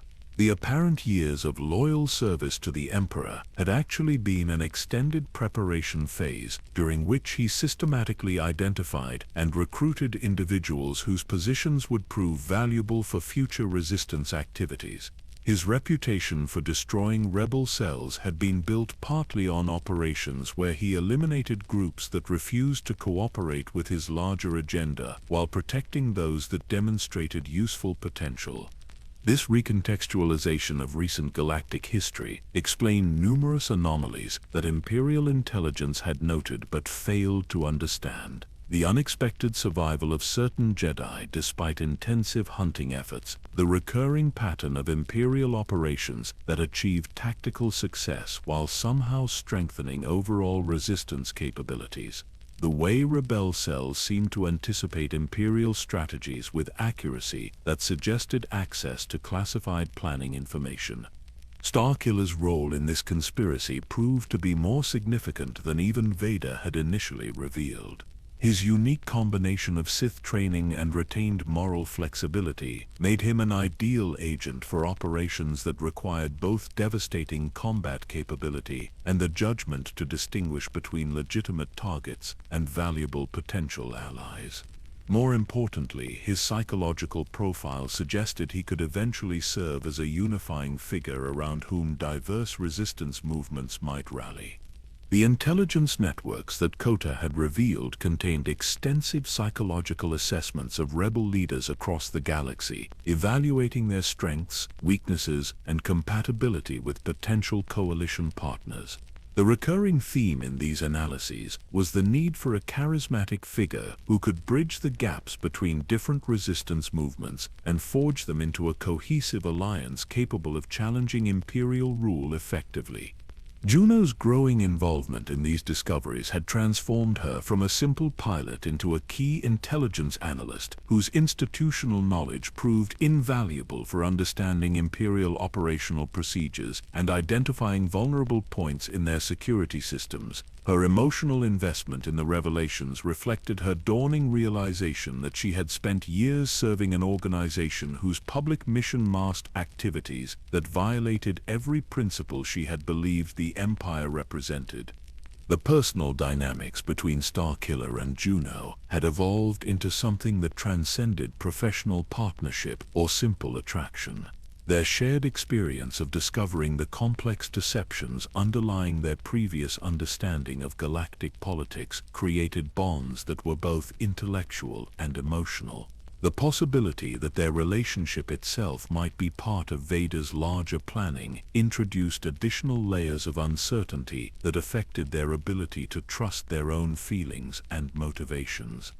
Proxy's analysis of these relationship dynamics revealed programming subroutines that seemed designed to facilitate emotional connections between his master and other individuals whose profiles matched specific psychological criteria.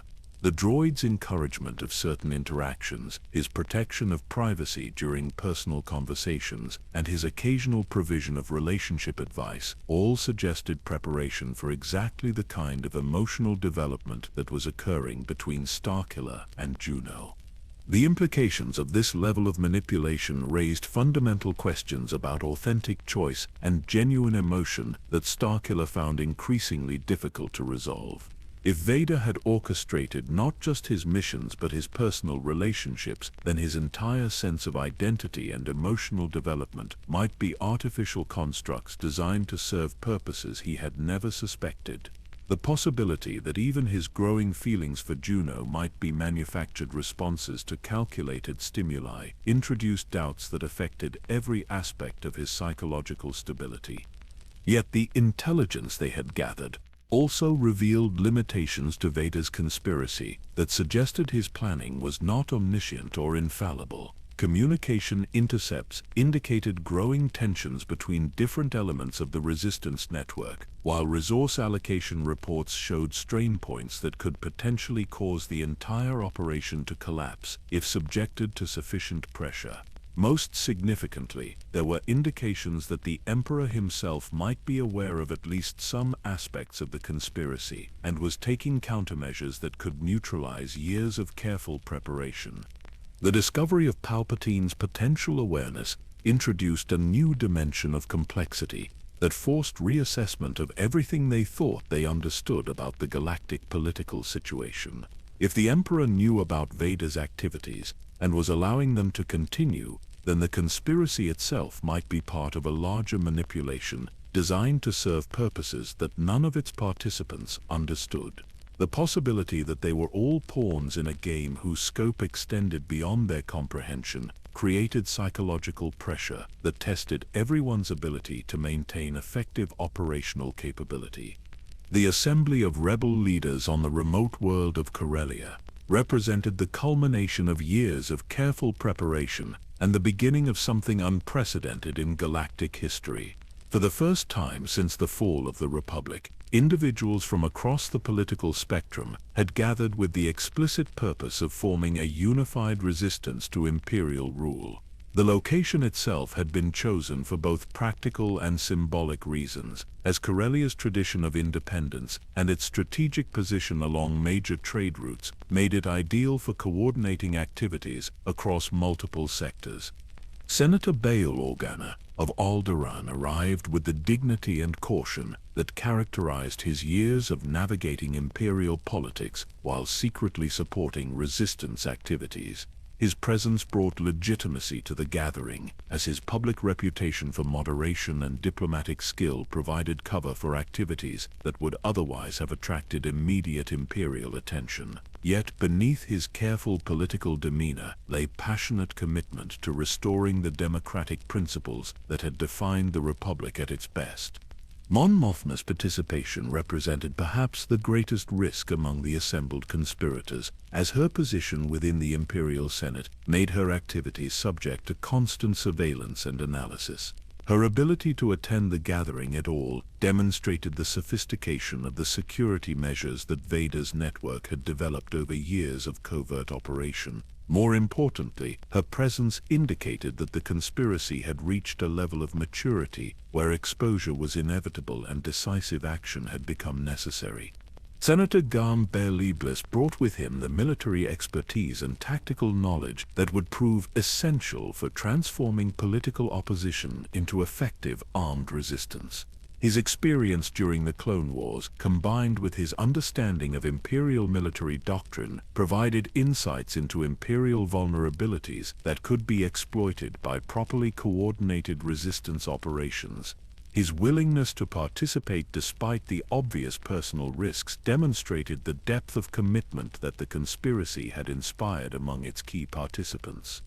The inclusion of Jedi survivors like Ram Kota added dimensions to the gathering that extended beyond simple political and military planning. The Force itself seemed to resonate with the significance of the moment, creating an atmosphere of possibility and hope that participants would remember for the rest of their lives. The presence of individuals who embodied the spiritual traditions that the Empire had tried to destroy served as powerful reminders of what they were fighting to preserve and restore. Starkiller's role in these proceedings proved to be far more complex than anyone had anticipated. His unique position as Vader's secret apprentice gave him access to Imperial intelligence and operational planning that proved invaluable for understanding enemy capabilities and intentions. Yet his presence also created tensions among participants who struggled to reconcile his Sith training with his apparent commitment to resistance activities. The debates that occupied the first days of the gathering revealed fundamental disagreements about strategy, objectives, and acceptable methods that threatened to prevent effective cooperation despite their shared opposition to Imperial rule. Some participants advocated for immediate military action designed to inspire widespread rebellion across the galaxy, while others preferred gradual political pressure combined with economic disruption that would avoid the massive casualties that open warfare would inevitably produce.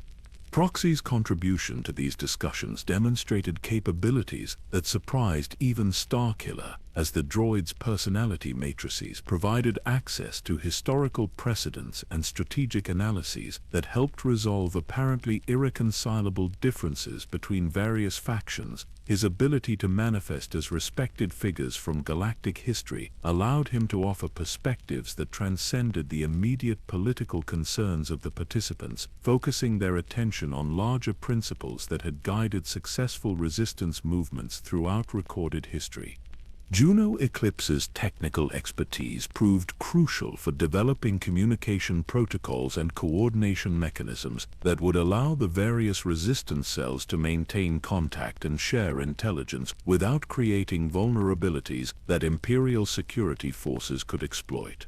Her understanding of Imperial military procedures enabled her to identify patterns in their operations that could be used to predict and counter future suppression efforts.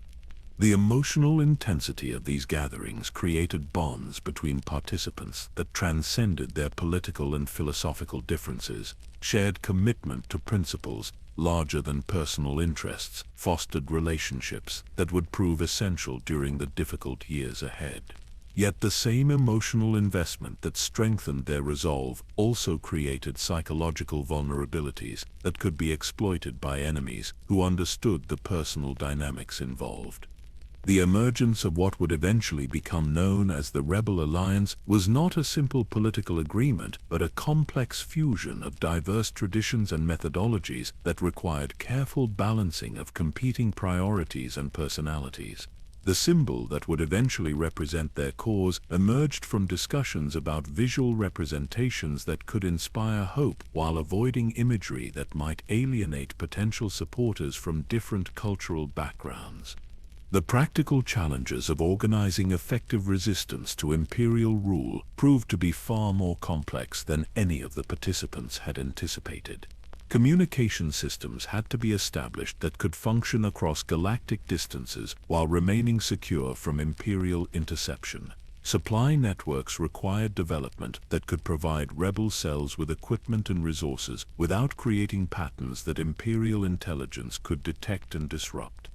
Financial considerations added another layer of complexity to their planning, as resistance activities required funding sources that could operate independently of Imperial economic oversight. The solution involved creating networks of sympathetic merchants and manufacturers who could divert resources to rebel operations while maintaining the appearance of normal commercial activity.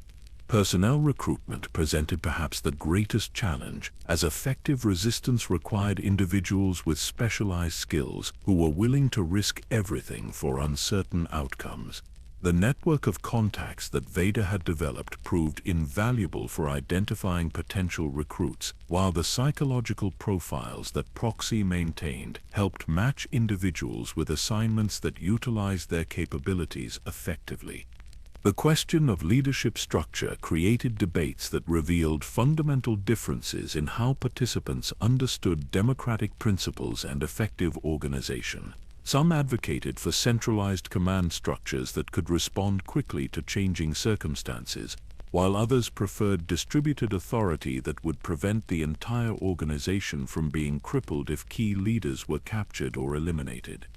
Starkiller's growing relationship with Juno added personal dimensions to these political discussions that affected his ability to maintain objectivity about strategic decisions.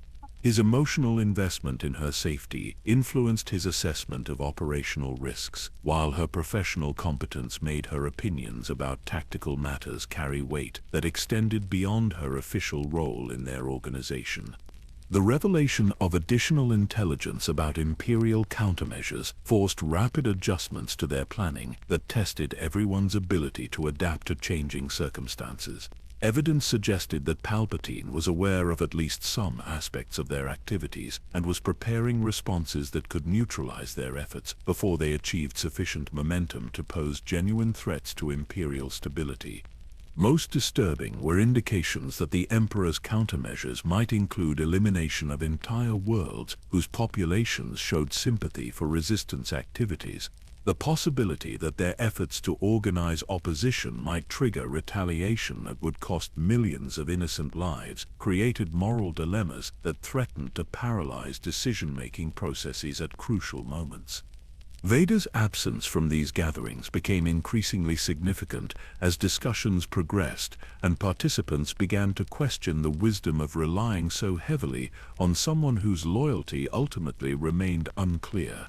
His position within the Imperial hierarchy made him invaluable as a source of intelligence and resources, yet the same position that enabled his assistance also created risks that could prove catastrophic if his true allegiances were discovered by Imperial security forces. The emotional weight of responsibility for galactic change began to affect participants in ways that tested their psychological resilience and commitment to their shared objectives. The knowledge that their decisions would determine the fate of billions of beings created pressure that few individuals were prepared to handle without support from colleagues who understood the magnitude of what they were attempting to achieve. As the gathering moved toward its conclusion, the participants faced decisions that would commit them irrevocably to courses of action whose outcomes remained uncertain but whose consequences would reshape galactic civilization. The transformation from secret conspiracy to open rebellion required psychological adjustments that challenged everyone's understanding of their own capabilities and limitations. The final agreements that emerged from these discussions represented compromises that satisfied no one completely, but created frameworks for cooperation that could evolve as circumstances changed. The alliance that they were forming would not be the perfect organization that any of them envisioned, but it would be effective enough to challenge Imperial dominance and create opportunities for the democratic restoration they all desired.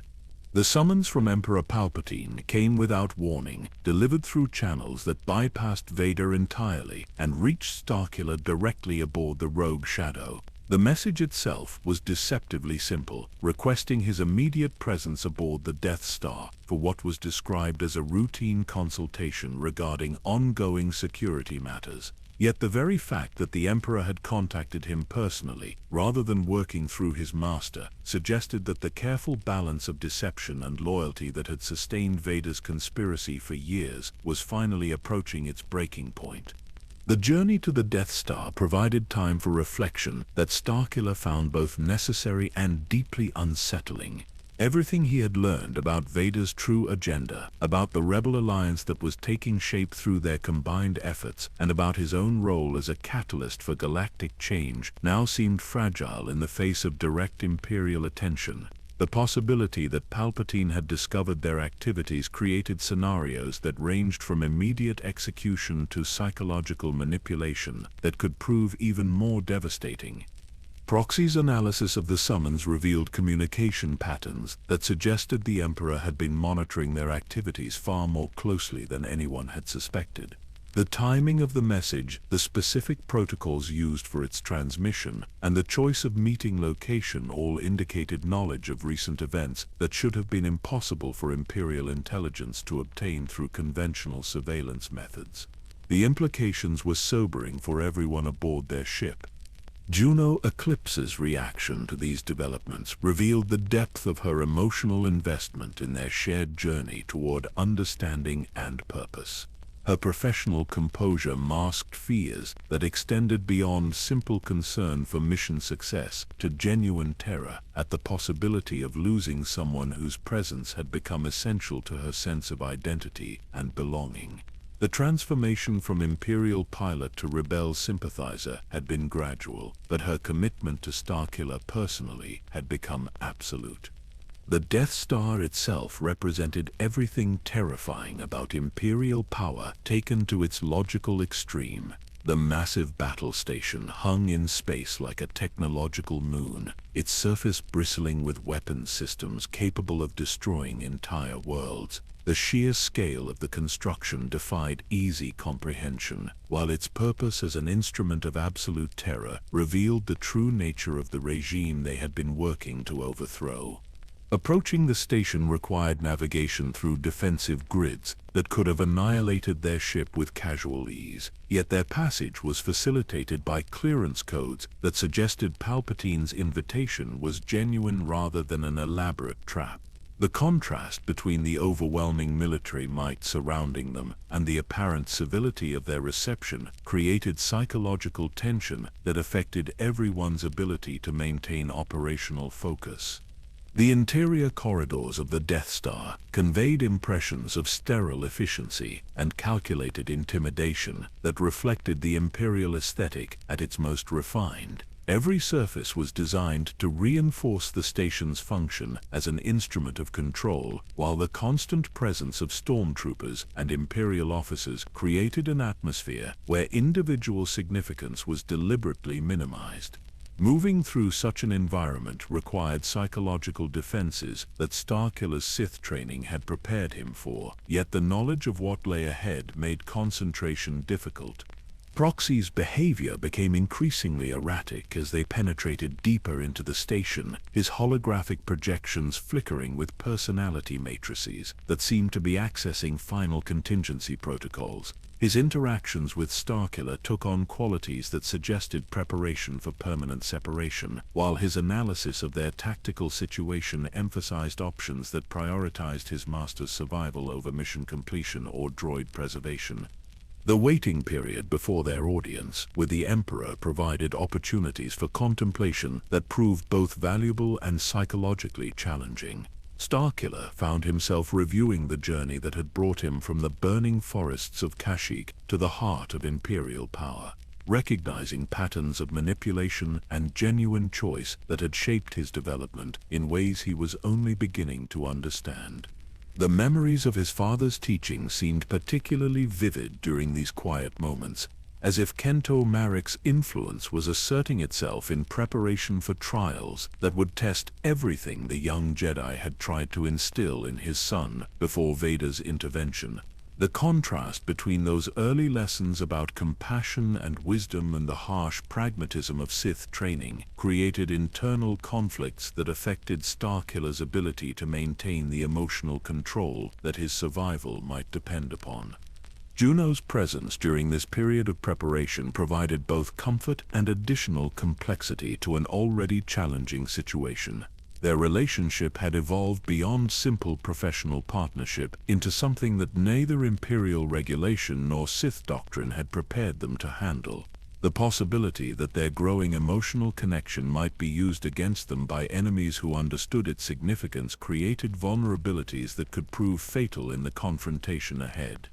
The intelligence they had gathered about Palpatine's capabilities suggested that the Emperor's power extended far beyond simple political authority or even conventional force abilities. Reports from various sources described prescient awareness that bordered on omniscience, while his manipulation of galactic events demonstrated planning that spanned decades and accounted for contingencies that normal minds could never anticipate.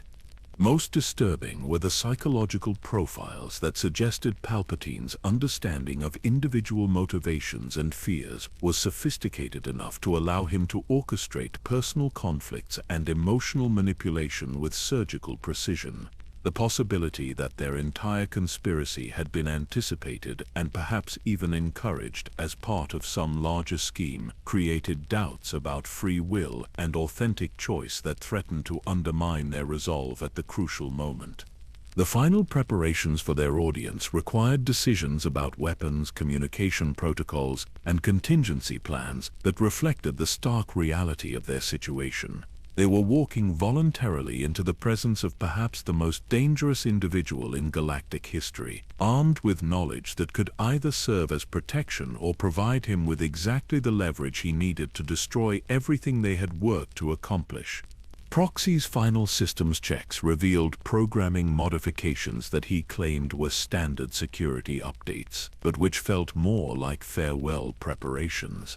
His personality matrices seemed to be consolidating around core directives that emphasized loyalty to Starkiller above all other considerations, while his tactical subroutines prepared for scenarios that assumed the worst possible outcomes from their upcoming confrontation. The emotional weight of approaching what might be their final moments together created conversations between Starkiller and Juno that revealed the depth of feelings that neither had been willing to acknowledge openly. The professional distance that had characterized their early relationship had been replaced by emotional intimacy that transcended their different backgrounds and training, creating bonds that would endure regardless of what lay ahead. The summons to enter the Emperor's presence came through Imperial protocol droids, whose mechanical precision contrasted sharply with the organic tensions that filled the air around them. Every step toward the throne room felt like movement toward an inevitable confrontation that would determine not just their personal fates but the future of galactic civilization itself. As they walked through corridors designed to inspire awe and terror in equal measure, Starkiller found himself drawing on resources that transcended his formal training in either Jedi or Sith techniques. The love he felt for Juno, the loyalty inspired by Coxey's unwavering devotion, and the memory of his father's sacrifice all combined to create a sense of purpose that was both deeply personal and universally significant. The knowledge that Vader was somewhere within the station, potentially unaware of the trap that was closing around them all, added urgency to their mission that went beyond simple survival. The conspiracy that had taken years to develop was approaching its moment of ultimate test, and the decisions made in the next few hours would determine whether their sacrifices had served any meaningful purpose. The great doors leading to the Emperor's throne room loomed ahead like gates to another realm entirely. Their imposing architecture designed to remind visitors of their insignificance in the face of absolute power.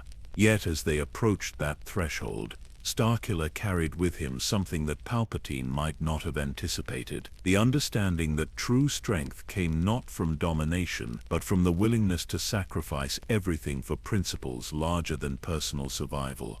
The Emperor's throne room aboard the Death Star was a masterpiece of psychological architecture, designed to strip visitors of confidence and dignity before they even approached the figure who sat at its heart. Massive viewports revealed the cosmic void beyond, while the throne itself was positioned to ensure that anyone entering would feel dwarfed by both the scale of the chamber and the malevolent presence that dominated it. Yet as Starkiller walked across that polished floor, he carried within himself something that even Palpatine's careful planning might not have fully anticipated. Emperor Palpatine himself appeared almost fragile in his ornate chair, his aged features and simple robes creating an impression of harmless scholarly interest that contradicted everything Starkiller knew about his true nature. The yellow eyes that studied his approach held depths of knowledge and malice that seemed to pierce through every deception and defense, while his voice carried undertones of amusement that suggested the entire situation was proceeding exactly as he had foreseen. The presence of Vader in the shadows beside the throne created immediate complications that forced Starkiller to reassess every assumption he had made about the approaching confrontation. His master stood in the traditional position of a loyal apprentice, yet something in his posture suggested tension that went beyond simple concern for Imperial protocol. The mechanical breathing that had dominated so many of Starkiller's memories seemed more labored than usual, as if the Dark Lord was struggling with internal conflicts that affected even his basic life support systems. Palpatine's opening words shattered the careful illusion of ignorance that had protected their conspiracy for so long. He spoke with detailed knowledge of their activities, their contacts, and their plans that could only have come from surveillance so comprehensive that it included access to their most private conversations. The Emperor had not simply discovered their rebellion, he had been watching it develop from its earliest stages, allowing it to grow until it served purposes that only he fully understood. The revelation that followed proved even more devastating than the exposure of their activities. Palpatine explained with obvious satisfaction that the entire Rebel Alliance was his creation, designed from the beginning to serve as a tool for consolidating his power and eliminating potential threats to his rule. Every contact Vader had made, every resource provided to resistance cells, every strategic advantage gained by rebel forces had been permitted and in many cases actively facilitated by Imperial agents operating under the Emperor's direct authority. The psychological impact of understanding how thoroughly they had been manipulated created responses in Starkiller that transcended simple anger or betrayal. The realization that his entire journey toward moral awakening and genuine choice had been orchestrated by the same force he thought he was opposing challenged his fundamental understanding of identity and free will. Every moment of growth, every connection formed with others, every decision that had seemed to reflect authentic moral development might have been nothing more than programmed responses to calculated stimuli. Vader's reaction to these revelations proved equally devastating, as his apparent shock and horror suggested that even he had been unaware of the true scope of his master's deception. The conspiracy that he had spent years developing, the network of contacts and resources that had seemed to represent hope for galactic liberation, had actually been serving Imperial interests all along. His attempts to atone for past failures by working toward the Empire's overthrow had instead strengthened the very system he sought to destroy. The Emperor's explanation of his long-term strategy revealed planning that spanned decades and accounted for contingencies that normal minds could never have anticipated. The Rebel Alliance was intended to serve as a focus for dissent that would allow Imperial security forces to identify and eliminate potential threats while maintaining the illusion of resistance that kept hope alive just long enough to prevent total despair from triggering uncontrollable chaos. Most disturbing was Palpatine's revelation that the Death Star itself was designed not just as a weapon of terror, but as bait for the trap that was now closing around the rebel leadership. The construction project had been deliberately leaked to resistance networks, its apparent vulnerabilities carefully crafted to encourage exactly the kind of desperate assault that would bring rebel forces within range of overwhelming Imperial firepower. The presence of the rebel fleet in nearby space, preparing for what they believed was a surprise attack on the battle station, had actually been anticipated and planned for from the beginning. Imperial forces were positioned to ensure that the upcoming battle would result in the complete destruction of organized resistance while demonstrating the futility of opposing Imperial will to any survivors who might escape the carnage. Starkiller's growing understanding of the true situation created emotional responses that his training in neither Jedi nor Sith techniques had prepared him to handle. The love he felt for Juno, the loyalty inspired by Coxey's devotion, and the memory of his father's sacrifice all seemed to lose meaning in the face of revelations that suggested his entire emotional development had been manufactured to serve someone else's agenda. Yet as Palpatine continued his exposition, expecting to see his young victim crushed by despair and hopelessness, something unexpected began to emerge in Starkiller's consciousness. The very depth of the Emperor's deception created its own vulnerabilities, as plans so complex and long-term inevitably contained assumptions about human behavior that might prove incorrect when tested against genuine emotional commitment and moral choice. The Emperor's confidence in his ability to predict and control every aspect of the situation began to reveal itself as a form of blindness that might be exploited by someone willing to embrace uncertainty and risk everything on principles that transcended tactical calculation. The possibility that authentic love and loyalty might prove stronger than manufactured manipulation offered hope that even the most comprehensive psychological conditioning could not entirely eliminate. Vader's internal struggle became visible as the confrontation continued, and he was forced to choose between loyalty to his master and the relationships he had developed through years of conspiracy. The revelation that his rebellion had been permitted rather than hidden challenged his understanding of his own identity and purpose, yet it also offered opportunities for genuine choice that his previous role as dutiful apprentice had never provided. The moment of ultimate truth came when Palpatine revealed his expectation that Starkiller would now serve as his personal assassin, eliminating Vader and taking his place as the Emperor's apprentice. The years of training and manipulation had been designed to create exactly this scenario, where loyalty to his master would conflict with loyalty to the Empire in ways that would test every aspect of his conditioning and character. The choice presented seemed to offer no acceptable alternatives, as either decision would result in betraying someone who had shaped his development and influenced his understanding of right and wrong. Yet within this apparent trap lay the seed of liberation, as the impossibility of satisfying conflicting loyalties created space for decisions based on principles that transcended simple obedience to authority. Proxy's sudden intervention added complexity to an already impossible situation, as the droid's personality matrices began manifesting figures from Starkiller's past who offered guidance about the nature of choice and sacrifice. His father's voice, speaking through the holographic projections, reminded him that true strength came not from power over others, but from the willingness to accept responsibility for one's actions and their consequences.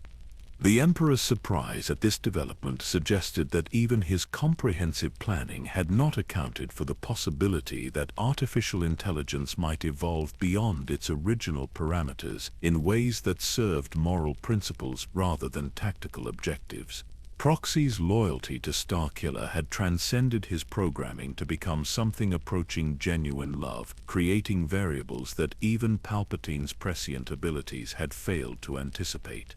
The battle that erupted in the throne room became not just a physical confrontation, but a struggle between different philosophies of power and purpose that would determine the future of galactic civilization. Starkiller's lightsaber technique, honed through years of training against both Jedi and Sith opponents, proved capable of adapting to situations that no training simulation could have prepared him for.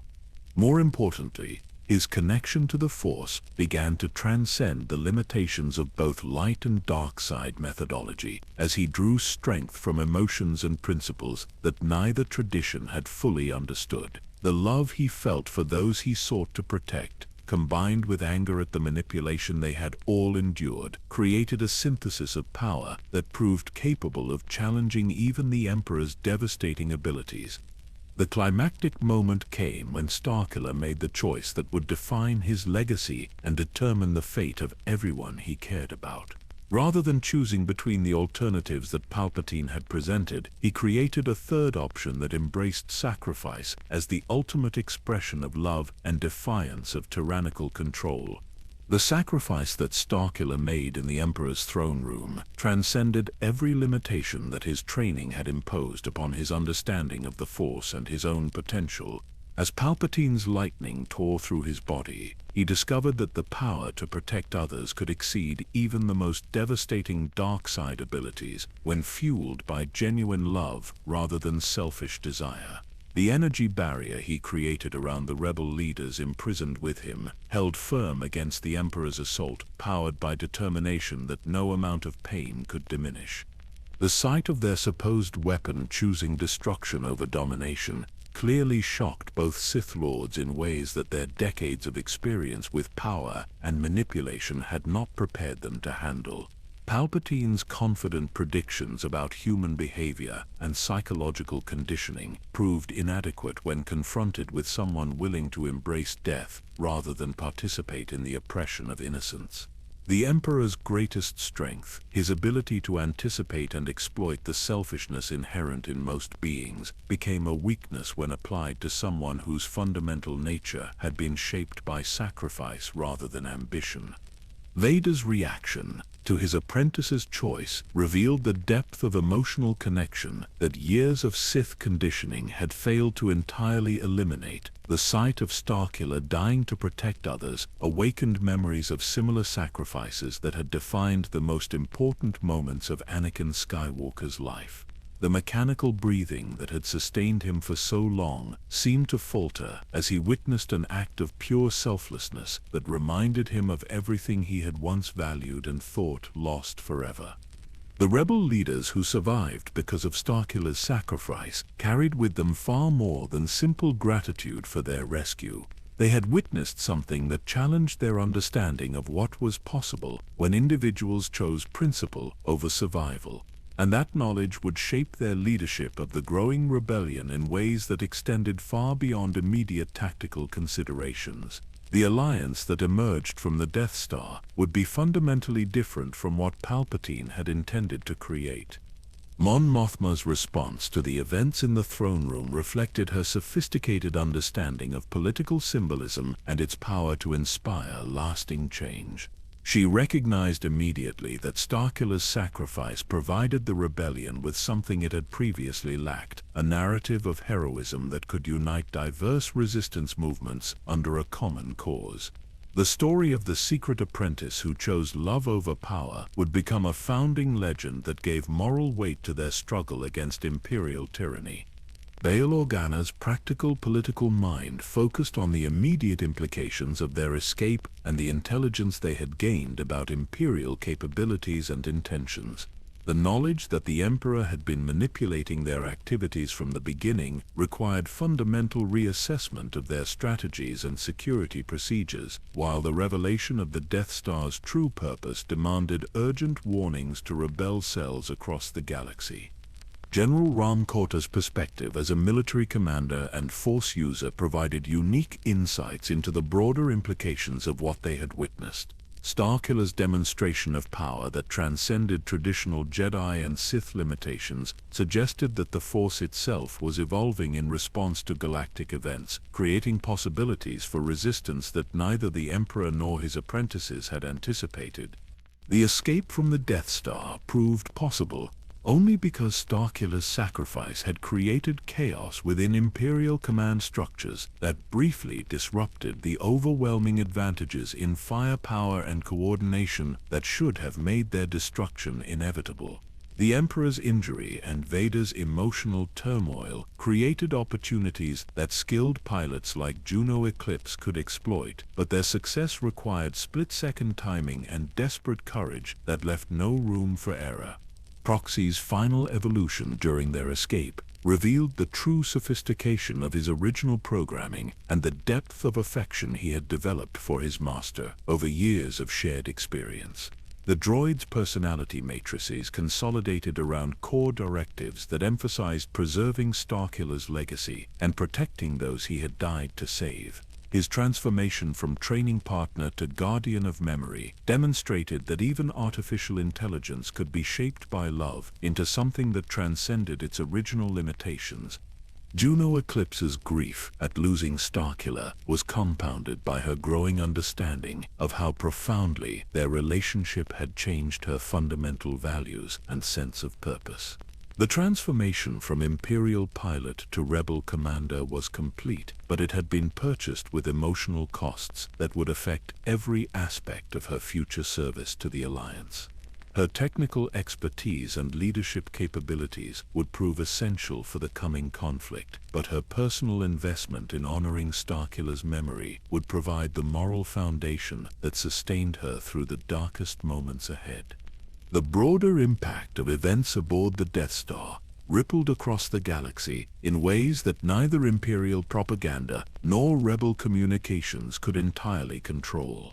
Word of the secret apprentice's sacrifice spread through networks that transcended political boundaries, inspiring acts of resistance and defiance that demonstrated the power of individual choice to influence vast historical movements.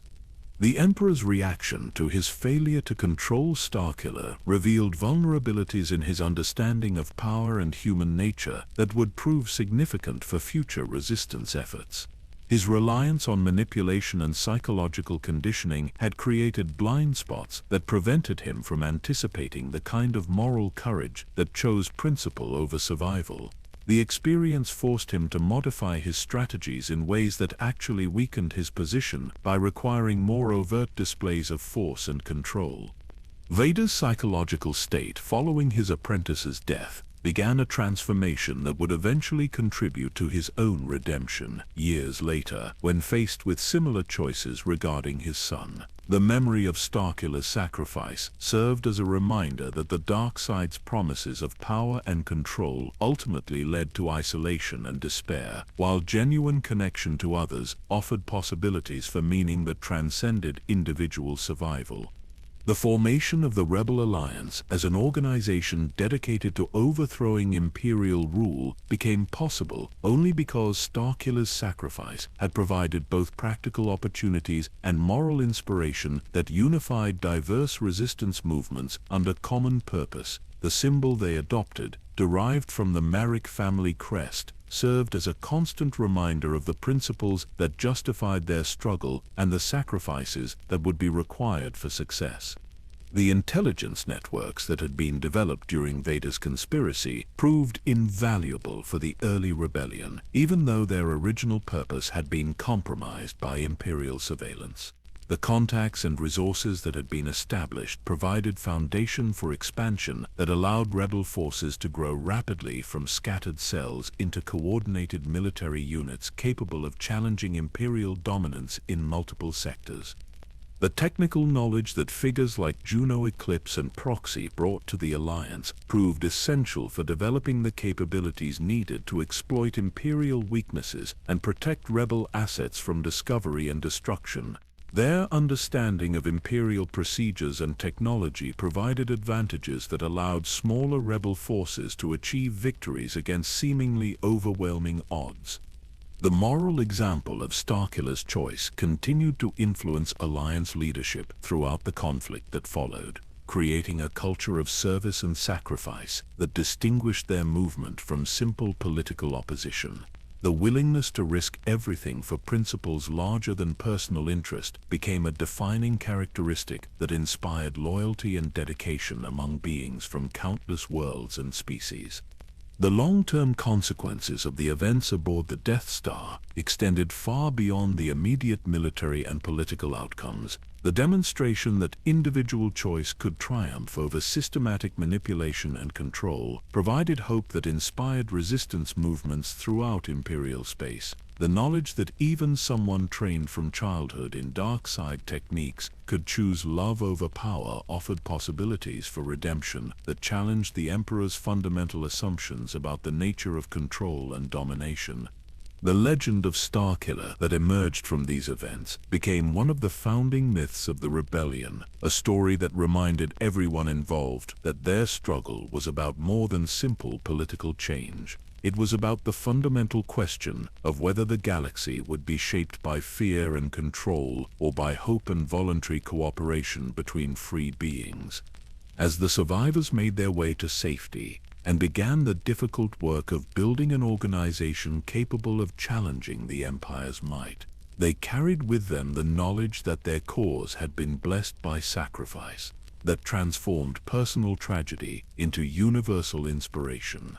The secret apprentice who had been designed as a weapon of oppression had instead become a symbol of liberation that would guide them through the dark years ahead.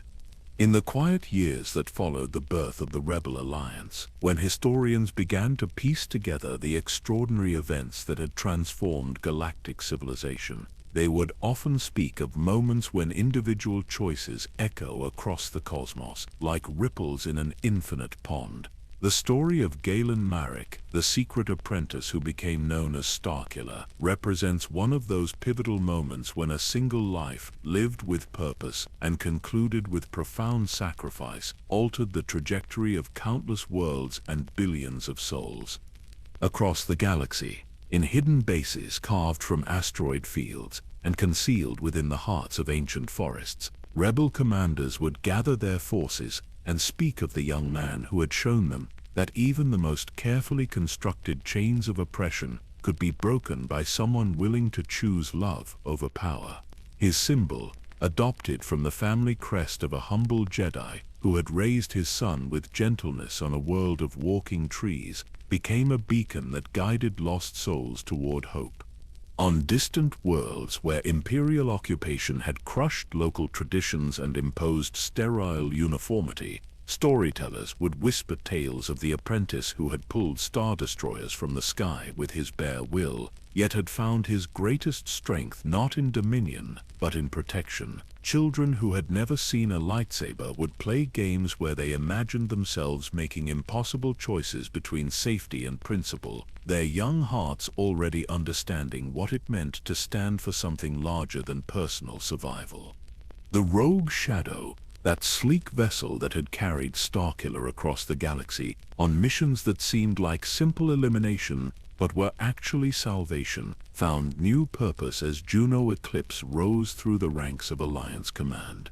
Her piloting skills, honed through countless dangerous flights to forgotten worlds, now served to evacuate refugees and deliver supplies to resistance cells operating in the Empire's shadow. Every hyperspace jump carried with it memories of conversations in quiet moments between missions when two hearts had discovered each other despite the darkness surrounding them. General Ram Kota, his sight lost but his vision clearer than ever, established training centers where force-sensitive refugees could learn to hide their abilities while nurturing the compassion that would one day rebuild what the Empire had tried to destroy. His students would meditate on the story of a young man who had been trained in hatred, yet had chosen to die for strangers, finding in that example proof that no one was ever truly beyond redemption.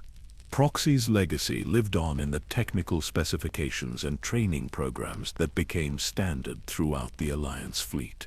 The droid's evolution from simple holographic projector to loyal friend and moral guide provided blueprints for artificial intelligence systems that served not as tools of control but as partners in the pursuit of freedom. His personality matrices preserved in secure databases continued to offer wisdom drawn from the greatest teachers in galactic history. The worlds that Starkiller had visited during his apparent missions of destruction gradually revealed the true scope of his impact. On Raxus Prime, among the twisted metal graveyards where Kasdan Paratus had built his mechanical temple, scavengers discovered hidden caches of supplies and equipment that sustained refugee communities for years.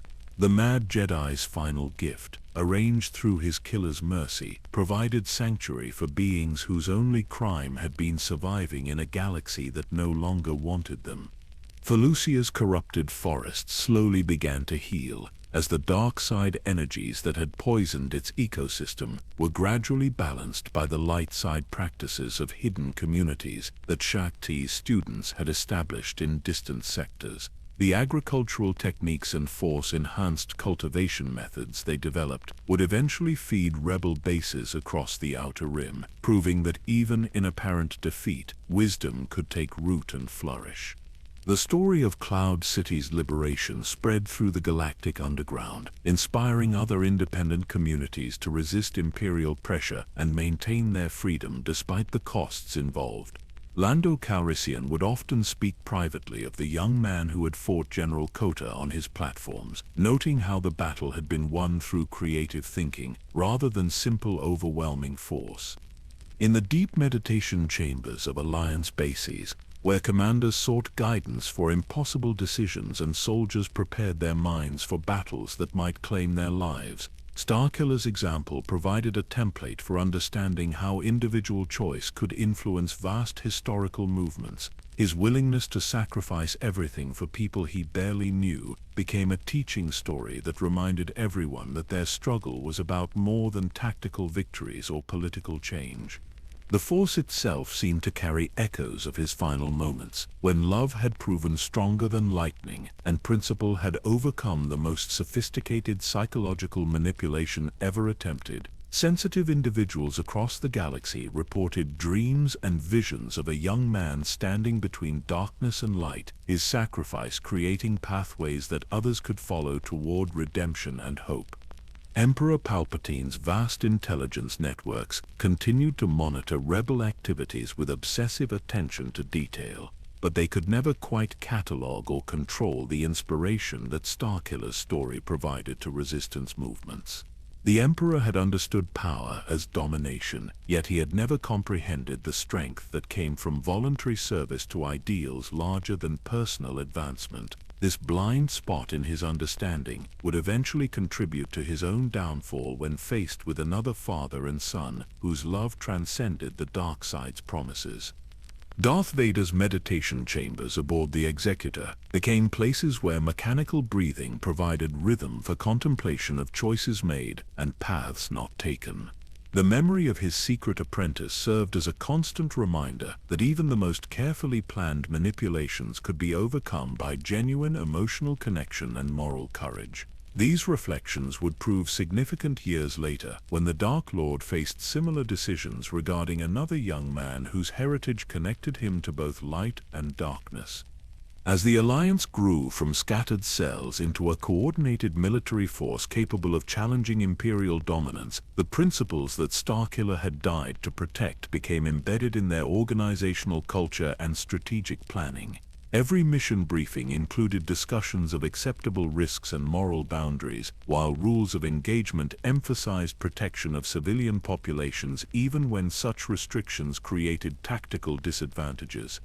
The great hyperspace routes that connected the galaxy's far-flung systems carried with them stories of the secret apprentice who had been designed as a weapon but had chosen to become a shield. Traders and smugglers, diplomats and refugees, soldiers and scholars all contributed to a growing legend that inspired hope in the darkest corners of Imperial space.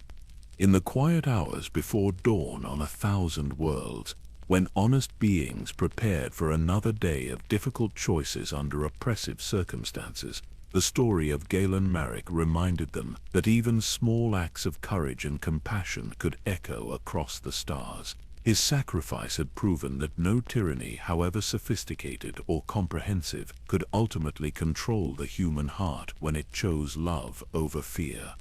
And in the vast cosmic dance where stars are born from the death of their predecessors, where light emerges from darkness in endless cycles of renewal and hope, the legend of Starkiller continues to whisper that individual choices matter, that love transcends power, and that sometimes the greatest victory comes through the willingness to lose everything for principles that will outlive us all.